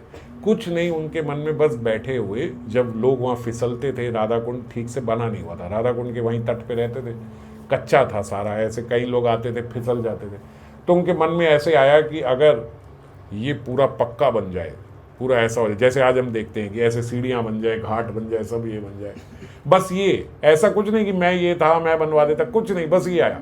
इसी पे उनको इतनी ग्लानि हो गई कि हाय हाय मेरे अंदर ये क्यों आ गया कि ये ऐसे बन जाए, ऐसे बन जाए, क्योंकि अभी भी मेरे अंदर वो संस्कार है ना, अमीरी वाले, धन वाले, धनवान वाले, तभी तो मैं ऐसा सोचो। कोई गरीब आदमी थोड़ी ऐसे सोचेगा कि ये, हालांकि गरीब आदमी भी ऐसे सोच लेगा यार ये तो दूसरे के हित के लिए ही वो सोच रहे थे, कुछ ऐसा नहीं था, मगर अपने लिए इतना क्रिटिकल होते हैं ना। और भगवान कैसे होते हैं, बस इतना सा मन में आया। उधर व्यापारी एक जा रहा था जगन्नाथ जी में चढ़ावा देने के लिए, खूब सारा धन लेके, रात को जहाँ सोया स्वप्न में जगन्नाथ जी ने उनको स्वप्नादेश दिया, यहाँ मत आओ, वहाँ रघुनाथ दास गोस्वामी एक रहते हैं ब्रज में, जाओ वहाँ जाओ और वो जो बोले वो कर दो। तो रघुनाथ दास गोस्वामी पाद के पास वो अगले दिन पहुँच गया, मुझे आदेश हुआ है, बताओ यहाँ क्या करना है। रघुनाथ जी सर तेरे क्या मैंने सोचा, और देखो भगवान कैसे तत्पर हो गए ये सब करने के लिए। क्यों मेरे मन में ऐसा आया, मैं कुछ करूँगा। उन्होंने कहा भैया मैं तो बस ये सोचा था यहाँ सीढ़ी बन जाए, यहाँ थोड़ा पक्का हो जाए। पूरा राधा कुंड आज हम जितना देखते सारा वो व्यापारी ने खरीद के रघुनाथ दास गोस्वामी पाद जी के नाम करके पूरा रजिस्ट्री बना दी। आज भी रजिस्ट्री उनके नाम है, रघुनाथ दास गोस्वामी पाद जी के नाम है, आज भी रजिस्ट्री है ना। हमारे गुरुदेव जो है वो उन्हीं की गद्दी में आगे आगे आगे ऐसे बैठ रहे हैं, तो जो महंत बनते वो उन्हीं का दायित्व देखते हैं, उन्हीं की गद्दी में। तो पूरा पट्टा जैसे लिखा होता है, जो वो लिखा होता है पूरा रघुनाथ दास गोस्वामी पाद जी का राधा कुंड जमीन उनके नाम लिखी हुई। क्या होगा, बस उनके माइंड में ऐसे आ गया कि ये होना चाहिए, और वो उसी में अपने आप को दोष देते हैं। तो यहाँ हम ये बात कर रहे थे, सनातन गोस्वामी के मन में ऐसा ना आ जाए कि भैया मेरे पास ये था होता। तो इसलिए प्रभु बोलते एक अच्छा वैद्य जो होता है ना, वो ध्यान रखता है कि कोई भी जरा सा कुछ रह भी ना जाए कि इनके भीतर फिर विषयों का प्रवेश हो जाए। इसीलिए ये कंबल भी अभी के अभी हटा दो। प्रसन्न हैया प्रभु तार कृपा कैला, तार कृपाए प्रश्न करिते तार शक्ति हैला। जब प्रभु सनातन गोस्वामी से प्रसन्न हो गए तो सनातन गोस्वामी के अंदर थोड़ा हिम्मत आई प्रभु से प्रश्न करने की। अभी तक थोड़ा संकोच कर रहे थे, पर अब इतना प्रसन्न हो गए प्रभु उनसे, अब सब मान गए कि बस अब सब खत्म हो गया, सारे विषय खत्म हो गए, सब हो गए, ये आखिरी रह गया था, वो भी तुमने त्याग दिया। तो ऐसी उनकी प्रसन्नता देखकर सनातन गोस्वामी के अंदर थोड़ी हिम्मत हुई कि अब मैं इनसे कुछ प्रश्न पूछूं। इससे पहले डरता क्यों है? आप कहोगे भैया आध्यात्मिक तो प्रश्न है, डरने की क्या बात है? कोई ये थोड़ी पूछ रहे हैं कि मेरी शादी कैसे होगी, कि भाई डरे, है ना, कोई जीव ऐसे डरे कि मैं इनसे अब शादी की बात कैसे करूं। वो तो उनसे अध्यात्मिक ही प्रश्न पूछने वाले हैं। फिर संकोच कैसा, फिर भय कैसा? तो बोले संकोच और भय ऐसा लगता है भक्त को कि एक अच्छे भक्त को हमेशा ऐसे लगता है अपनी दैन्यता में कि मैं बहुत नीच हूं, मैं इतना छोटा हूं कि मैं इनसे प्रश्न करूंगा तो प्रभु हंसेंगे कि तू जा बेटा अभी थोड़ा भजन कर, उसके बाद पूछियो मेरे से। कहाँ ये मेरे से तत्व पूछने बैठा तू, है ना?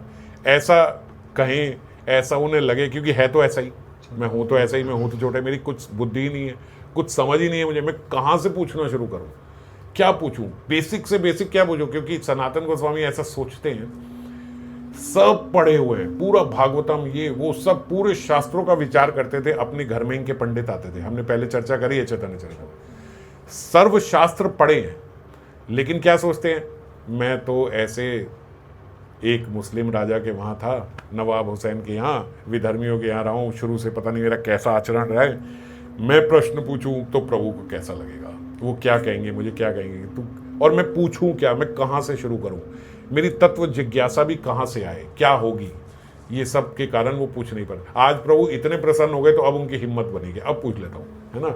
इसमें हिम्मत कैसे बनती है कि चलो अब तो इतने प्रसन्न है ना, तो प्रसन्न में थोड़ा ऐसे ही समझा देंगे कि चल बच्चा है, इसको कुछ समझा दो, ऐसा।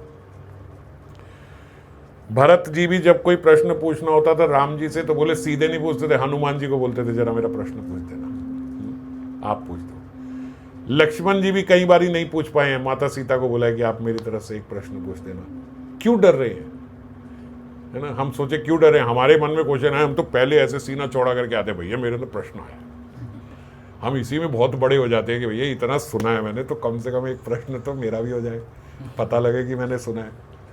वो डरते हैं कि भैया क्या मैं पूछूंगा, क्या मेरी जिज्ञासा होगी। ठीक है, हमारे लिए यही ठीक है, आप कहीं इसलिए ना पूछोगे आपको मैं डर गया था मैंने क्वेश्चन नहीं। तो यहाँ वो अब प्रश्न पूछने के लिए अब उनकी हिम्मत बनी। तबे सनातन प्रभु चरणे धरिया, दैन्य विनती करे दांते तृण लैया। अब देखो पता ही लग रहा है ना कैसे प्रश्न पूछ रहे हैं। बोले सनातन गोस्वामी ने प्रभु के चरण पकड़ लिए कस के, दांते तृण धारी मतलब पूरे विनम्र होके एकदम दंडवत करके उनसे बोल रहे हैं। क्या बोल रहे हैं? सबसे पहले वही बात, नीच जाति, नीच संगी पतित अधम। मैं जानता हूं मैं नीच जाति का हूं, मैं जानता हूं मैं नीच संगी हूं, मैंने बहुत नीच लोगों का संग किया है, मैं पतित हूं, अधम हूं, कु विषय कूपे पड़ी गुणानु जन्म, और मैं एक पापी की तरह एक विषय कूप में ही घुसा हुआ था। है मैं कु विषय कूप में, कहाँ पे? मैं कुएं में पड़ा हुआ था विषयों के। तो इसीलिए मैं अपने आप को कोई बड़ा महान नहीं समझ रहा हूं, मैं कोई भक्त नहीं समझ रहा हूं। आपनार हिता हित किछु ही ना जानी, मुझे ये भी नहीं पता कि मेरा हित किस में है, मुझे ये भी नहीं पता कि मेरा अहित किस में है, ये मैं जो कर रहा हूँ ये मेरा फायदा है, ये मेरा नुकसान है, मैं कुछ नहीं जानता। ग्राम्य व्यवहारे पंडित ताई सत्य मानी।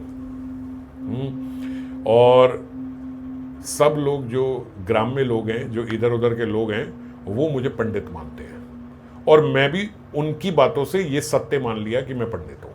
मैं हूँ कुछ नहीं, मैं हूँ बहुत नीच। आपनार हित हित किछु अहित अहित मुझे कुछ नहीं पता, लेकिन ग्राम्य व्यवहारे पंडित जानी तई सत्य मानी। जब लोग इधर उधर के लोग मुझे पंडित बोलते हैं और मैं भी अपने आप को सच में पंडित मानने लगा हूँ कुछ भी नहीं। कृपा कोरी यदि मोर करी आछ उद्धार, आपन कृपाते कहा कर्तव्य आमार। आप मेरे पे अब कृपा करो, मेरा उद्धार करो, और कृपा करके मेरी क्या मेरा कर्तव्य है वो मुझे बताओ। क्या कर्तव्य? अब उनसे क्या पूछते? पहला प्रश्न बहुत प्रसिद्ध है, सनातन गोस्वामी ने पूछा के आमी, के आमी। पहला प्रश्न जीव का ये होता है, मैं हूं कौन? पहले मुझे ये बताओ, हु एम आई, मैं कौन हूं? केन आमाय जार ताप त्रय, यहाँ नहीं जानी के मान हित है। अरे मैं कौन हूं, मैं क्यों ये ताप त्रय, ये तीनों तापों से मैं जल रहा हूं, ये मैं नहीं जानता हूं कि मेरा फायदा किस में है, केमान हित है, मेरा लाभ किस में होगा, मैं क्या करूं। अब बताओ, यदि हमसे पूछा जाए आप कौन हो, मैं मेरे पीछे एक छोटी सी वीडियो डाली थी, है ना, हु आर यू, व्यक्ति बता नहीं पाया हु आर यू, और बोले 99% लोग बता नहीं पाते मैं कौन हूं। आप बोलो मैं ये हूं, बोले ये तो आपका नाम है। आप बोले मैं ये जगह सर्विस करता हूँ, बोले ये तो आपकी सर्विस है, प्रोफेशन है। आप बोले मेरा ये हॉबी है, मेरे, बोले मैं आपकी हॉबी नहीं पूछ रहा हूँ, मैं आपकी लाइकिंग्स नहीं पूछ रहा हूँ, मैं आपकी डिसलाइक नहीं पूछ रहा हूँ, आप कौन हो, मैं कौन हूँ, और मैं क्यों ये तीनों ताप में फंसा हुआ हूँ। तीन ताप कौन से हैं? आदि दैविक कलेश, आध्यात्मिक कलेश और आदि भौतिक कलेश, ये तीन ताप है ना।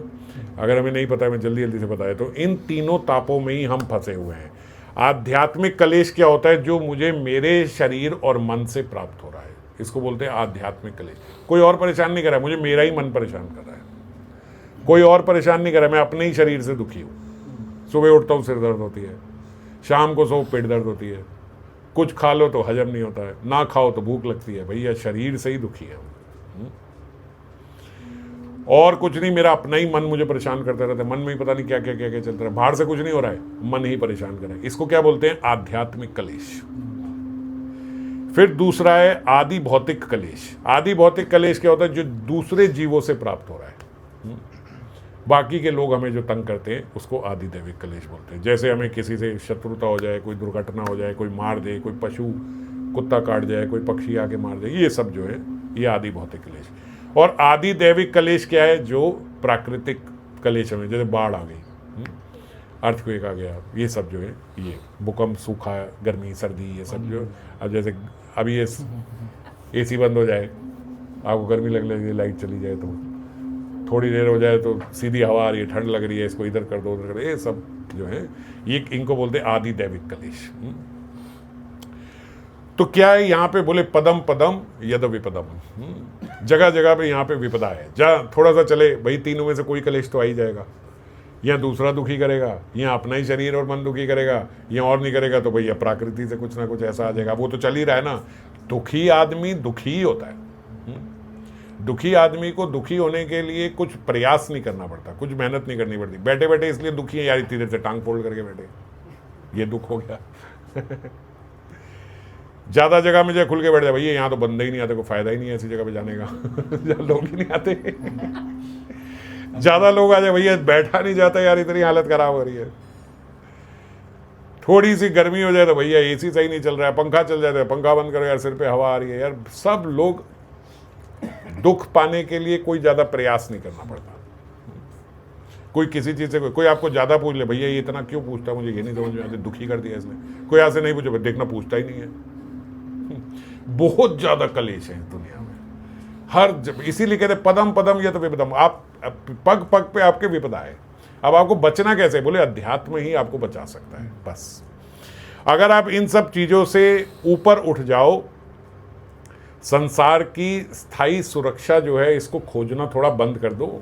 इस बात को समझ लो कि ये होना ही है, हमने यहाँ से जाना ही है, हम थोड़ी देर के लिए यहाँ पे हैं, अपना कल्याण करें और निकले। ये बात समझ में आ जाए तो दुख कम हो सकता है। समझ गए?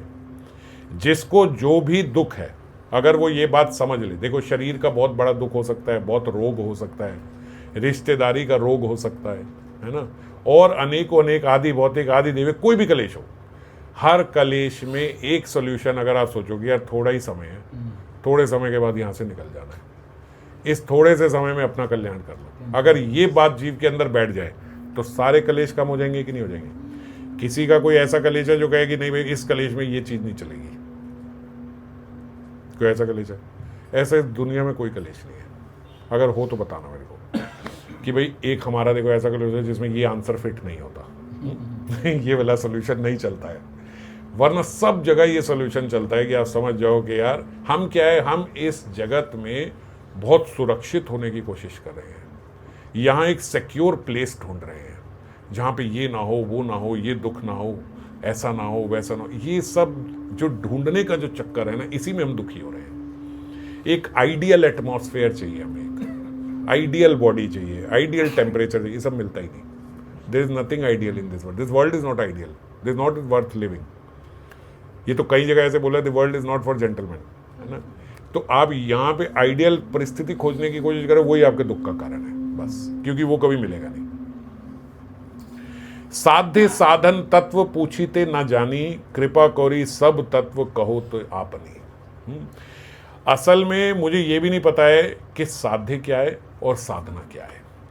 सनातन गोस्वामी पूछ रहे हैं, ये मुझे पता नहीं, कृपा करके ये सारे तत्व जो है ये आप बताओ। जब उन्होंने ये पूछा कि मुझे ये भी नहीं पता है कि साधन क्या है और मुझे ये भी नहीं पता कि साधना क्या है, प्रभु बीच में बोले कृष्ण कृपा तोमाते पूर्ण है। भैया तेरे पे पूरी कृष्ण की कृपा है और तुम ये पूछ रहे हो कि साधन क्या है और साधना क्या है। सब तत्व जान तुम्हार ना ही तापत्रय, ना तो तुम्हें कोई तापत्रय है।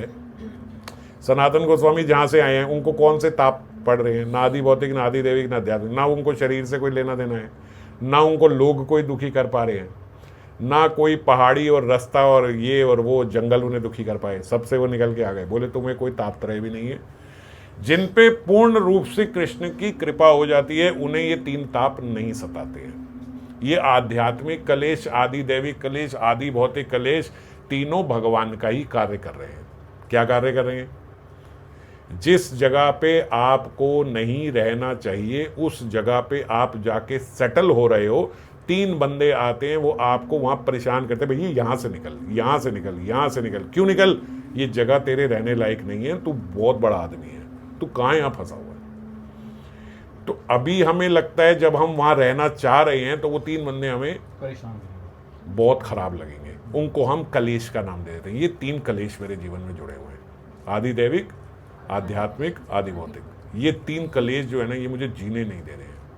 जब इन्हीं कलेशों से दुखी होकर जीव भजन की ओर जाता है, भगवत प्राप्ति कर लेता है, तो कहता है वाह यार, यही 3 कलेश मेरे सही सगी संबंधी थे, ये ना आए होते तो मैं तो पूरा सेटल था वहां पे, है ना। इन 3 कलेशों ने मेरे पे कृपा करी कि मुझे वहां सेटल होने ही नहीं दिया।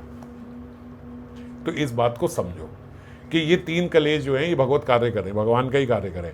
सब कुछ बहुत अच्छा हो जाएगा तो आप क्यों मरना चाहोगे, और मरना नहीं चाहोगे तो फिर यहीं जीवन पाओगे, जहां आसक्ति होगी वहीं मिलेगा जीवन। तो प्रभु कहे आपको कोई 3 ताप है नहीं, आप पे पूर्ण रूप से कृष्ण की। अब 3 ताप हैं भगवानी के, 3 जन समझ लो, जैसे मैंने आपको समझाया। वो 3 जन कब नहीं तंग करेंगे, जब जीव खुद वहां सेटल होना नहीं चाहता।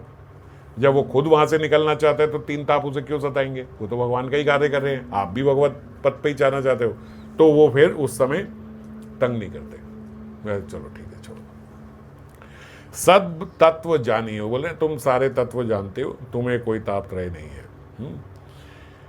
जानी दृढ़ लागी पूछे साधुर स्वभाव, तुम्हें सब पता तो है, लेकिन फिर भी इस संसार के लिए तुम पूछ रहे हो कि सबकी दृढ़ता इसमें बन जाए, इसीलिए मेरे मुख से बुलवाना चाहते हो। ये साधु का स्वभाव है। साधु ऐसा ही होता है, वो सब जानता होता है, लेकिन वो अपनी दृढ़ता के लिए और जन कल्याण के लिए प्रश्न पूछता है। परिप्रश्नेन सेवया उपदेशन्ति ते ज्ञानम ज्ञानिनास तत्वदर्शिनः। क्यों पूछो, बोले आप सेवा ही कर रहे हो प्रश्न पूछ के। किस लिए? पहला तो ये होता है लक्ष्य की अपनी दृढ़ता बन जाए, जो हम सोच रहे हैं उसमें और पक्के हो जाए, इसलिए जीव प्रश्न करता है। और दूसरा साधु जो है वो जन कल्याण के लिए प्रश्न करता है। योग्य पात्र हो तुम्ही भक्ति प्रवर्तिते, आप योग्य पात्र हो भक्ति का प्रचार करने के लिए। सनातन गोस्वामी को महाप्रभु कह रहे हैं, क्रमे सब तत्व सुना कहिए तुम्हाते, इसीलिए मैं क्रम से सारे तत्व सुनाऊंगा और तुम जो है ध्यान से सुनना। क्यों सुनाऊंगा, वो साफ पहले ही प्रभु बोल रहे, तुम्हारे लिए नहीं सुना रहा हूं। जैसे शबरी जी को भगवान राम ने बोला, मैं नवदा भक्ति दे रहा हूं, पर ये नवदा भक्ति मैं तुम्हें ज्ञान नहीं दे रहा हूं, तुम्हारे माध्यम से दुनिया को ज्ञान दे रहा हूं। तुम तो 9 की 9 भक्ति करती हो, मगर राम जी क्या कहते हैं, इन 9 में से कोई एक भक्ति भी कर ले तो वो भगवान को पा जाएगा, पर तुम तो 9 की 9 करती हो, है ना। तो इसीलिए ऐसा नहीं है कि ये ज्ञान तुम्हारे लिए है, पर तुम इसकी पात्र हो कि तुम्हें मैं दे सकता हूं, इसीलिए तुम्हारे माध्यम से ये सबको दे रहा हूं। यहां पे यह कहते योग्य पात्र हो तुम योग्य पात्र हो, तुम बहुत बढ़िया प्रचार कर सकते हो। इसीलिए मैं क्रम से तुम्हें सब बताऊंगा कि फिर शास्त्रों के माध्यम से तुम प्रचार। इसीलिए रूप गोस्वामी को सब बताया, इसीलिए सनातन गोस्वामी को सब बता रहे हैं। जीवेर स्वरूप है कृष्ण नित्य दास। पहला प्रश्न सनातन गोस्वामी का था के आमी। तो के आमी का उत्तर वो क्या देते हैं, आपसे कोई पूछे आप कौन हो, साक्षी तलवार आप बोल दोगे, तलवार जैसी जुबान और साक्षी में। तो हमें क्या बोलना है, आप कौन हो, बोले जीव स्वरूप है कृष्ण नित्य दास। मैं कौन हूं, बोले जीव का स्वरूप क्या है, वो कृष्ण का नित्य दास है। कृष्णेर तथस्थ शक्ति भेदा भेद प्रकाश। इतना आगे मत बोलना, कोई समझ नहीं पाएगा। हम कौन है, बोले हम भगवान के दास हैं। जीवेर स्वरूप होए कृष्ण नित्य दास, ये हम सबकी पहचान है। हम कौन है, एक लाइन याद कर लो, हु आर यू, जीवेर स्वरूप होए कृष्ण नित्य दास। कृष्णेर तटस्थ शक्ति भेदा भेद प्रकाश। हम कौन है, हम कृष्ण की तटस्थ शक्ति है और भेदा भेद प्रकाश है, भेद अभेद प्रकाश।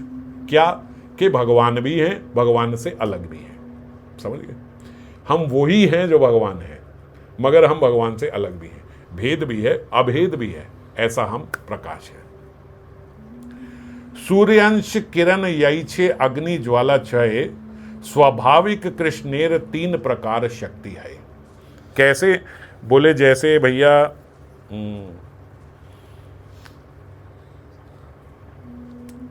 सूर्य और सूर्य की किरण और सूर्य का प्रकाश ये अलग नहीं है, है ना।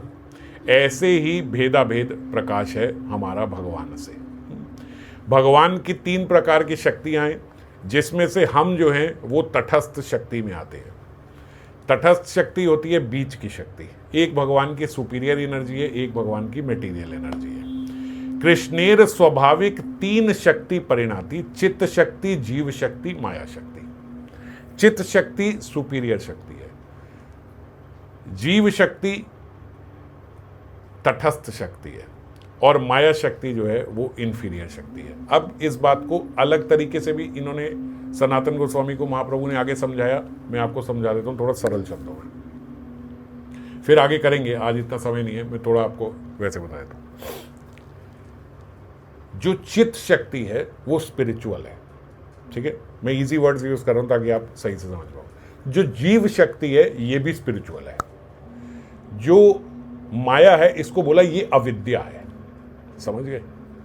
तो तीन हो गई, चित्त शक्ति, जीव शक्ति और अविद्या, ऐसे समझो। जीव जो है वो तटस्थ है। जीव तटस्थ में क्यों आया? जबकि वो स्पिरिचुअली है। अविद्या मटेरियल है। यहां पे भगवान और जीव शक्ति, भगवान की चित्त शक्ति यानी भगवान की अपनी निजी शक्ति, और जीव शक्ति, ये दोनों स्पिरिचुअल है। ये दोनों स्पिरिचुअल हैं, तो जीव मटेरियल कैसे हो जाता है? क्योंकि जीव अविद्या में पड़ जाता है। अविद्या में पड़ के जीव अपनी रियल आइडेंटिटी को लूज कर जाता है, समझ गए? जैसे मान लीजिए कि आपकी याददाश्त खो जाए, तो आप रहोगे तो जीवे स्वरूपे होए कृष्ण नित्यदास, चिनू बोलने लगे थे ना आप आप रहोगे तो श्यामा सुंदरी, पर आप अपने आप को पहचानोगे नहीं, क्योंकि अभी आप अविद्या में, अब आप भूल गए हो कि मैं कौन थी। हम यहाँ पे आगे ऐसे कहते हैं ना, जीव भूलिया, है ना, तो हम क्या है, हम भगवान को भूल गए हैं, हम याद नहीं कर रहे। कैसे भूल गए? अविद्या में आके भूल गए। हमने अपने आप को इस मन से और इस देह से आइडेंटिफाई कर लिया। आगे बहुत बड़ा इसमें वो है कि ज्ञानी कौन है, भक्त कौन है ना, ये सारा विचार आएगा। जो हम बात कर रहे हैं ये ज्ञान की बात है। जीवे स्वरूप होए कृष्ण नित्यदास, सीधा साधा भक्ति है। जीव कौन है भैया? भगवान का दास है। पर जीव भगवान की एक शक्ति है। चित्त शक्ति और जीव शक्ति स्पिरिचुअल है। स्पिरिचुअल क्यों है? क्योंकि अगर ये यहां से अपनी पहचान छोड़ दे तो इसमें और भगवान में क्या बोल रहे हैं? भेदा भेद प्रकाश। भेदा भेद प्रकाश कैसे है? जैसे बोलते हैं अहम ब्रह्मास्मि। अहम ब्रह्मास्मि का हम लोग मजाक उड़ाते हैं। मजाक उड़ाने वाली बात नहीं है, वो भी सत्य है। सिर्फ ये है कि उसमें अगर आप भगवान के साकार स्वरूप को नहीं मानते हो तो वो गलत हो जाता है, ठीक है? मैं बहुत सारी अलग अलग चैनल खोल दिए, मैं इधर सब समेट देता हूं। जैसे भगवान के मन में आया ये सृष्टि बनाई, तो भगवान ने जब ये सृष्टि बनाई तो इस सृष्टि में कौन आया? आत्मा। हम आत्मा है और ये उसके ऊपर देह है, ये हमारा देह है। देह बदलते रहते हैं, हम आत्मा है। आत्मा कौन है? भगवान का अंश, ठीक है? जैसे एक आग की चिंगारी, ऐसे समझ लेते हैं, इसमें ये बात बताई भी है। जैसे एक आग की चिंगारी, ऐसे परमात्मा की आत्मा, है ना? एक समुद्र की जैसे लहर, ठीक है? अब वो लहर जब तक समुद्र से जुड़ी है तो उसको क्या बोलते हैं? समुद्र। जब उस लहर में से एक पानी, आपने एक लोटा पानी निकाल लिया, अब वो क्या हो गया? पानी। अब वो पानी है, नमक वाला पानी, ठीक है? जब हम अलग मानते हैं अपने आप को तो हम कौन हो जाते हैं? ये मन्नू शीनू केटन चेतन, ठीक है? क्योंकि हम अलग हो गए। जब हम उसी में मिल गए तो हम कौन है? अहम ब्रह्मास्मि, हम भगवान ही है। अहम ब्रह्मास्मि का मतलब सिर्फ भगवान ही नहीं है, भगवान के पार्षद भी हो सकते हैं, वो भी भगवान ही है। उनमें और भगवान में कोई, जैसे भगवान बोलते राधा रानी कौन है? मेरी शक्ति है। ये पूरा ब्रज कौन है? मेरी शक्ति है। भगवान की तीन शक्तियां हैं वहां ऊपर, हलादिनी शक्ति, संवित शक्ति और संगिनी शक्ति। इन्हीं से सब कुछ बन गया, ठीक है? अब ये कौन है? भगवान ही की शक्ति है, शक्ति का विस्तार हुआ। सारी गोपियां कौन है? राधा रानी कह रही मैंने ही अपना सारा विस्तार कर दिया, इतनी सारी शतकोटि गोपियां बन गई। तो सब है क्या? सब समेट दो तो कौन है? अहम ब्रह्मास्मि, सब भगवान ही है। ये जगत क्या है? सेम वैसे ही है। भगवान ने अपना विस्तार कर लिया, बहुत सारे जीवों के रूप में भगवान ने अपना विस्तार कर लिया। तो हम कौन है? भगवान का अंश कौन है? अगर भगवान से मिल जाए तो, या भगवान का जो भक्त है वो कहते हैं मैं पार्षद देह में जाऊंगा, जीवे स्वरूप है कृष्ण नित्यदास। जो ज्ञानी है वो कहता है मैं भगवान में ही मिल जाऊंगा, तो भगवान ही बन जाएगा, उसकी आइडेंटिटी खत्म। अब चिंगारी अगर आग में मिल जाए, पॉसिबल है, तो वो आग ही बन गई। चिंगारी अगर अपनी एक अलग आइडेंटिटी ले ले तो भी ठीक है। अगर वो रियल आइडेंटिटी में चली जाए कि मतलब आग के साथ ही रह रही है, तो सदा चिंगारी रहेगी। अगर वो चिंगारी आग से अलग हो जाए तो अलग जगह एक छोटी आग बन जाएगी। अलग, उसको कुछ भी नाम दे दो फिर वो अलग ही हो गई। अब नहीं कहेंगे ना इस आग की चिंगारी है, वो तो बहुत दूर है। चिंगारी यहाँ है और आग जल रही है साउथ एक्स में, आप ये तो नहीं कहोगे उस आग की ये चिंगारी है, नहीं, क्योंकि वो अलग हो गई। ठीक है, और साथ ही है आग की लपटों में से चिंगारियां निकले तो क्या कहोगे, इसी आग की चिंगारी है। तो जब हम भगवान के पार्षद देह में चले जाते हैं, उन्हीं की सेवा करते हैं, तो पार्षद हो जाते हैं। जब बहुत दूर हो गए, यहाँ पे आ गए, अपनी आइडेंटिटी खो गए, तो फिर भगवान से अलग हो गए। फिर वो समुद्र से पानी निकला हुआ एक अलग बस जल बन गया, अब वो समुद्र नहीं रह गया। समझ गए? छोटा सा बस ऐसे ये जरा सी आग जली है, चिंगारी नहीं कहेंगे उस आग की ये चिंगारी है, उससे अलग हो गई वो। तो हम क्या है, हम वो अलग हुए जीव हैं, क्योंकि हमने अपने आप को अलग मान लिया। ज्ञानी गलत नहीं होता, बस ज्ञान से भगवान को प्राप्त नहीं किया जा सकता। उसको आत्मबोध तो है, आत्मरति नहीं है, प्रीति नहीं है। समझ गए? बोध है। इसीलिए बोलते ज्ञान के स्तर पे आ जाना। ज्ञान की साधना करना अलग बात है, ज्ञान का साधक है अलग बात है, ज्ञानी है वो अलग बात है। ज्ञानी मतलब उसने भगवान को समझ लिया, लेकिन भगवान के साकार रूप से सेवा नहीं पाई। शांत रस में भी ज्ञानी है, समझ गए, मगर उसके ऊपर साख्य भाव में या सेवा भाव में, दास भाव में, उसमें ज्ञानी नहीं हो सकता, क्योंकि अब वो भगवान के पार्षद रूप में भगवान की सेवा कर रहा है। समझ गए? तो हम सब जो हैं भगवान के ही अंश हैं। हम भगवान रूपी अग्नि की ही चिंगारियां हैं, हम भगवान रूपी समुद्र की ही लहर है। तो आपका इनसे क्या रिलेशन है?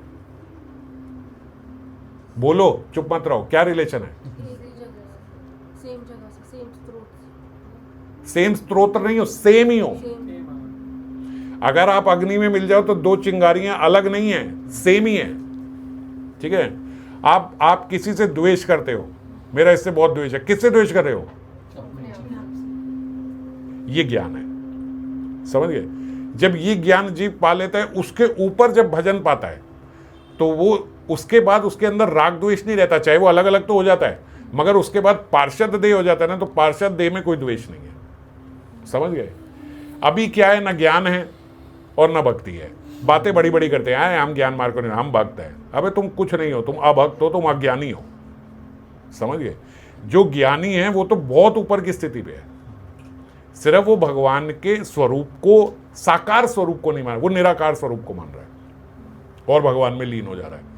मगर ये कहते हैं कि इस युग में ये संभव नहीं है कि आप आंख बंद करके ऐसा ध्यान करो कि आपको कुछ भी नहीं पता है, कोई भगवान के साकार स्वरूप का नहीं पता है, अपने स्वरूप का नहीं पता है, और भगवान से आप मिल जाओगे। तो बहुत सारी बीच में भटकाव है, मैं अब डिटेल में नहीं ले रहा हूँ, बहुत बहुत बहुत रुकावटें आएंगी बीच में। ठीक है? आपके मन नियंत्रित नहीं रह पाएगा, भटक जाएगा। इसीलिए ज्ञान योग यहाँ पे बहुत कठिन है, वो संभव नहीं है। पर ज्ञानी जो है वो बहुत ऊपर स्थिति में, वो भगवान ही है। ज्ञानी में और भगवान, ज्ञान मतलब जिसने ज्ञान योग सिद्ध कर लिया, ये यहाँ संभव नहीं है इस युग में किसी का ऐसे मिल जाना। पर जो ज्ञान योग में सिद्ध हो गया, वो समझ लो भगवान ही हो गया। हम कहते हैं ये तो भगवान में लीन हो गए, अरे भगवान में लीन हो गए, भगवान ही बन गया ना। अब भेद क्या रह गया उनमें? जो लीन हो गया उसमें भगवान में क्या भेद है? अब कोई भेद नहीं है। अब भगवान का एक निराकार स्वरूप है, उसमें पता नहीं कितने लीन हुए, आप तो भगवान को ही देख रहे हो। समझ रहे हो? आपने माटी ली, उस माटी का विग्रह बना दिया, अब कौन सी माटी उसमें आई, कौन सा कण आया, अब वो सब विग्रह हैं। आपने एक पत्थर लिया, उसका विग्रह बनाया, अब वो सारा पत्थर विग्रह है। ये ज्ञानी है, समझ गए? उसकी जो पूजा कर रहा है, आराधना कर रहा है, ये भक्त है। तो जब हम कहीं किसी से क्रोध करते हैं, कहीं किसी से द्वेष करते हैं, समझ भाई अलग है कौन? भगवान आप बड़े पार्शियल हो, मेरे साथ तो ये कर रहे हो, उसके साथ ये कर रहे हो। भगवान का देख, अबे तुम कहाँ हो, तुम कौन हो? मैं ही अपने आप से खेल रहा हूं। सब कौन है? सब भगवान ही के अंश है। भगवान अपने ही एक अंश और दूसरे अंश के साथ खेल रहे हैं, क्रीड़ा चल रही है। हम क्या माने बैठे, नहीं नहीं ये मेरा प्रिय है, नहीं नहीं ये मेरा दुश्मन है, ये इससे तो मैं पूरा द्वेष करती हूँ, ये मेरे से चिढ़ती है, इससे तो मैं सड़ता हूँ, ये तो मुझे अच्छा लगता है, ये मुझे प्यार करता है, ये मुझे बुरा लगा। पागल हो क्या? कोई अलग है ही नहीं। कौन? अगर जब थोड़ा सा ज्ञान हो जाए तो हम क्या समझते, भाई कुछ है ही नहीं, सिर्फ भगवान ही भगवान से खेल रहे हैं। समझ गए? एक फिलॉसफी ज्ञान की ये भी है कि ये सारी सृष्टि क्या है, ऐसे रचना हो गई, ऐसे भगवान ने। आंख भी बोलते, आंख झपकने के भी 1/10 ऑफ आंख झपकना है ना, उसमें निमिष मात्र ऐसे बस सृष्टि हो गई। कैसे हो गई? बोले ये इसको सरलता से समझना है। समझो, आप सोते हो, जैसे सोते नहीं, चलो माला ही करते हो, ठीक है, माला करते करते आपकी एकदम आंख लगी, तो कई बार हम देखते हैं माला करते करते आंख लगी और एक स्वप्न में चले गए, है ना। बिल्कुल आंख बंद करते ही शुरू हो गई एक सृष्टि। वो सृष्टि आपने कितनी देर में बना ली? ऐसे ऐसे बन गई, वो चलायमान हो गई, उसमें करेक्टर आ गए, वो चल रहे हैं, वो भोग रहे हैं, आप भी उसमें हो, आपको अच्छा लग रहा है, बुरा लग रहा है, पीड़ा हो रही है, सब कुछ हो रहा है आपको। कितनी देर लगी थी आपको ये बनाने में सृष्टि? ऐसे ही उमा कहू में अनुभव अपना। ये क्या है? सारा जगत एक स्वप्न। किसका स्वप्न? बोले भगवान का स्वप्न। भगवान ने बस स्वप्न में ऐसे 1 सेकंड में ये सारी सृष्टि बना दी। स्वप्न के ये सारे करेक्टर है, जैसे ही नींद खुली सारी समेटी, सब वापस करी, चलो। समझ गए? कौन है इस स्वप्न में? करेक्टर कौन होते हैं? वही हैं, उन्हीं के बनाए हुए हैं। समझ गए? कैसे? इसको समझने के लिए आपको बता रहा हूं कैसे समझ। आप भी सृष्टि बना लेते हो। क्यों? क्योंकि आप भी भगवान के अंश हो। आप सोते हो, आप भी स्वप्न में बहुत बड़ी सृष्टि बना लेते हो। सुबह उठते हो, जागते हो, खत्म सृष्टि। अब उस सृष्टि के करेक्टर, उन्हें खोजने निकलते हो, कहां गए? अबे सब मैं ही था, मेरे अंदर ही था, सब मेरे में ही समेट गए। ऐसे भगवान है, सृष्टि बनाई, करेक्टर है, सब उन्हीं के अंदर है, उन्हीं के अंदर आखिरी में सब समेट जाते, खत्म हो गए। ये ज्ञान से समझने का एक वो तरीका है। इससे निकलना है, एक सुंदर रियलिटी में पहुंचना है। फटाफट से भजन करके भगवान के पार्षद को प्राप्त कर लो, वो रियलिटी है, वो कभी खत्म नहीं होती है। वहां भगवान खुद साकार स्वरूप में बैठे हैं, लीला कर रहे हैं, आनंद ले रहे हैं, वो उनकी रियलिटी है। ये रियलिटी नहीं है। समझ गए? इसीलिए बोलते हैं कि ये जगत जो है, ये नहीं, वो क्या वर्ड बोलते हैं, मिथ्या है। ये जगत जो है मिथ्या। क्यों मिथ्या? जैसे स्वप्न मिथ्या है। समझ गए? ये मिथ्या जगत है। यहां पे आपने ऐसे ये सब दुश्मनी मोल ले ली, दुख मोल ले लिया, ये सब कर लिया, अरे मिथ्या जगत है ये। यहां कोई है ही नहीं। मैं सोच रही हूं कि मैं वैशाली दुखी हो रही हूं, वैशाली कोई है ही नहीं, उसके भीतर भी भगवान ही है। आत्मा, हम कहते हैं आत्मा मैं, परमात्मा भगवान। अबे आत्मा कौन है? आत्मा भी परमात्मा का ही अंश है। आत्मा कौन है? वो भी परमात्मा का ही अंश है। अब जो वो चिंगारी निकली है, अब उस चिंगारी के ऊपर है। समझ गए? अगर वो चिंगारी या तो उनमें लीन हो जाए या सदा के लिए उनकी सेवा में लग जाए। लीन होना बड़ा मुश्किल है, क्योंकि ज्ञान मार्ग से भगवान को पाना बड़ा कठिन है। उनके साकार स्वरूप को मान के उनकी सेवा करना बड़ा इजी है, तो ये कर लेते हैं। तो वो चिंगारी सदा आग में रहेगी, उन्हीं के साथ रहेगी, उन्हीं की सेवा करेगी, अमर हो जाएगी। नहीं तो मिथ्या जगत है, इधर उधर घूमते रहो, कभी ये समझ लो, कभी वो समझ लो, कभी ऐसे समझ लो। समुद्र में से 1 लोटा पानी निकाल दिया, कभी इस नाली में जाएगा, कभी उस नाली में जाएगा, कभी इस गटर में जाएगा, कभी उस गटर में जाएगा, बस ऐसे ही रहेगा।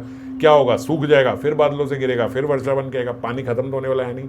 ऐसे ही हमें फिर मरेंगे, फिर ऊपर जाएंगे, फिर कहीं और जन्म होगा, फिर जाएंगे, फिर मरेंगे, फिर खत्म हो गए, और कहीं वापस अगर आके उसी समुद्र में मिल जाए तो फिर विशाल समुद्र हो गया। समझे?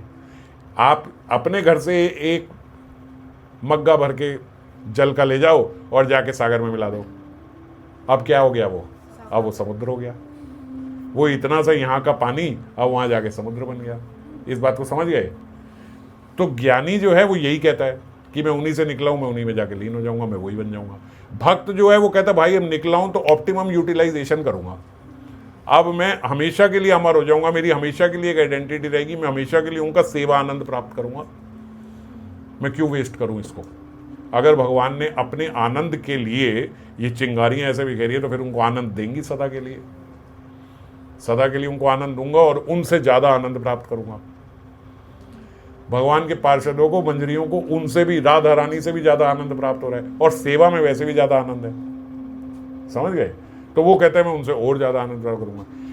इसी को विस्तार से और श्लोक वाइज भी मैं आगे जाके पढ़ दूंगा, यही समझाया है कि ज्ञान क्या है और भक्त क्या है। शुरुआत में श्रीमद् महाप्रभु ने हम कौन है, के आमी, समझ गए।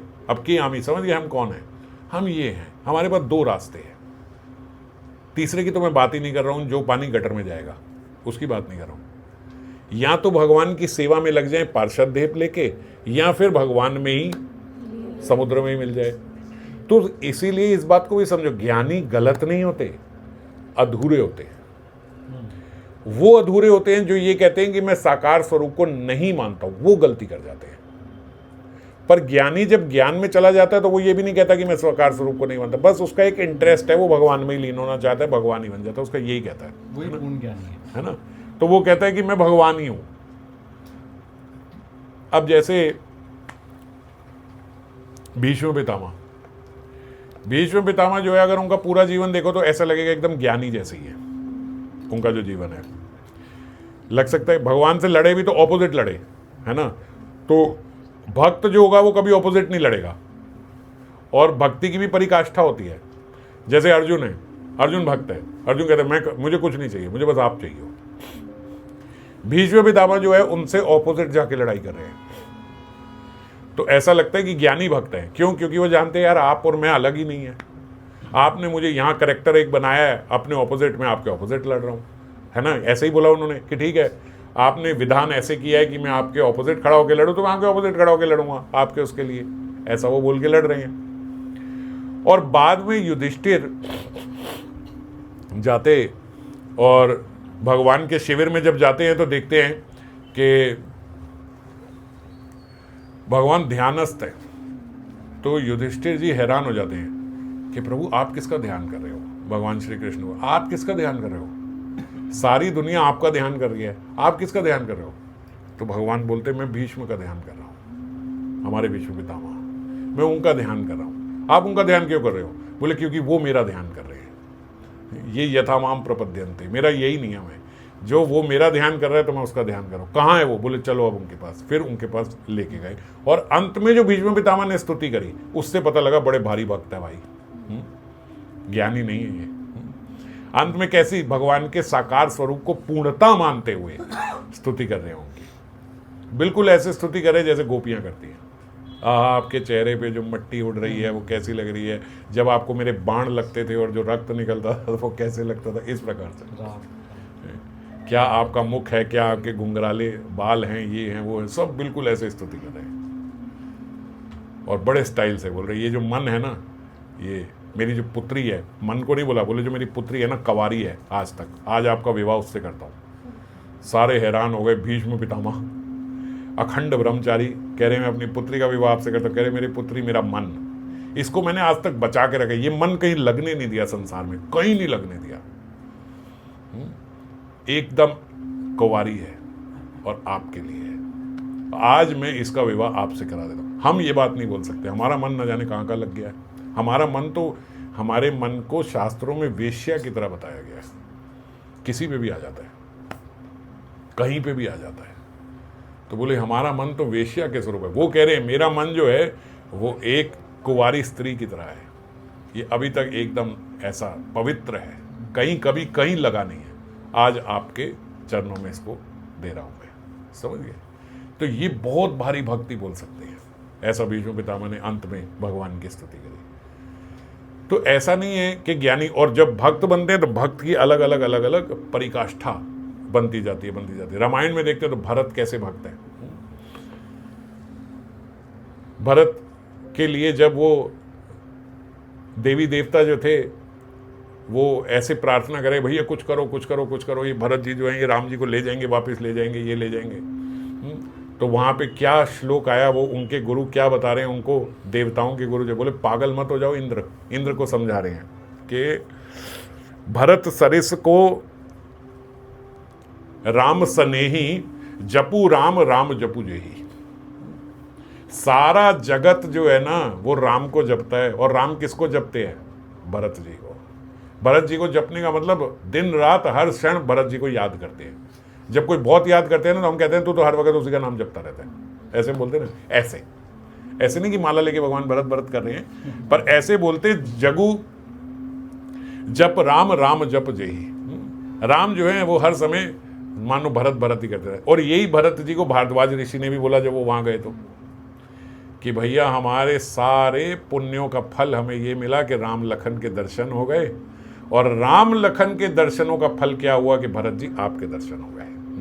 भगवान के भी दर्शन का फल क्या है कि आप जैसे भक्तों के दर्शन हो गए। बहुत प्रेम करते हैं भगवान आपसे, बहुत प्रेम करते हैं, ऐसा प्रेम किया करते हैं भगवान। अब उद्धव जी ज्ञानी थे, उद्धव जी भक्त नहीं थे, ज्ञानी थे। उद्धव जी ने भगवान को रोते हुए देख लिया। अब उद्धव जी भी ऐसे, भैया रो क्यों रहे हो यार, आप साक्षात हरि हो, पर ब्रह्म हो, भगवान हरि, आप रो रहे हो, आप किसके लिए रो रहे हो? आपको क्या विषाद हो सकता है?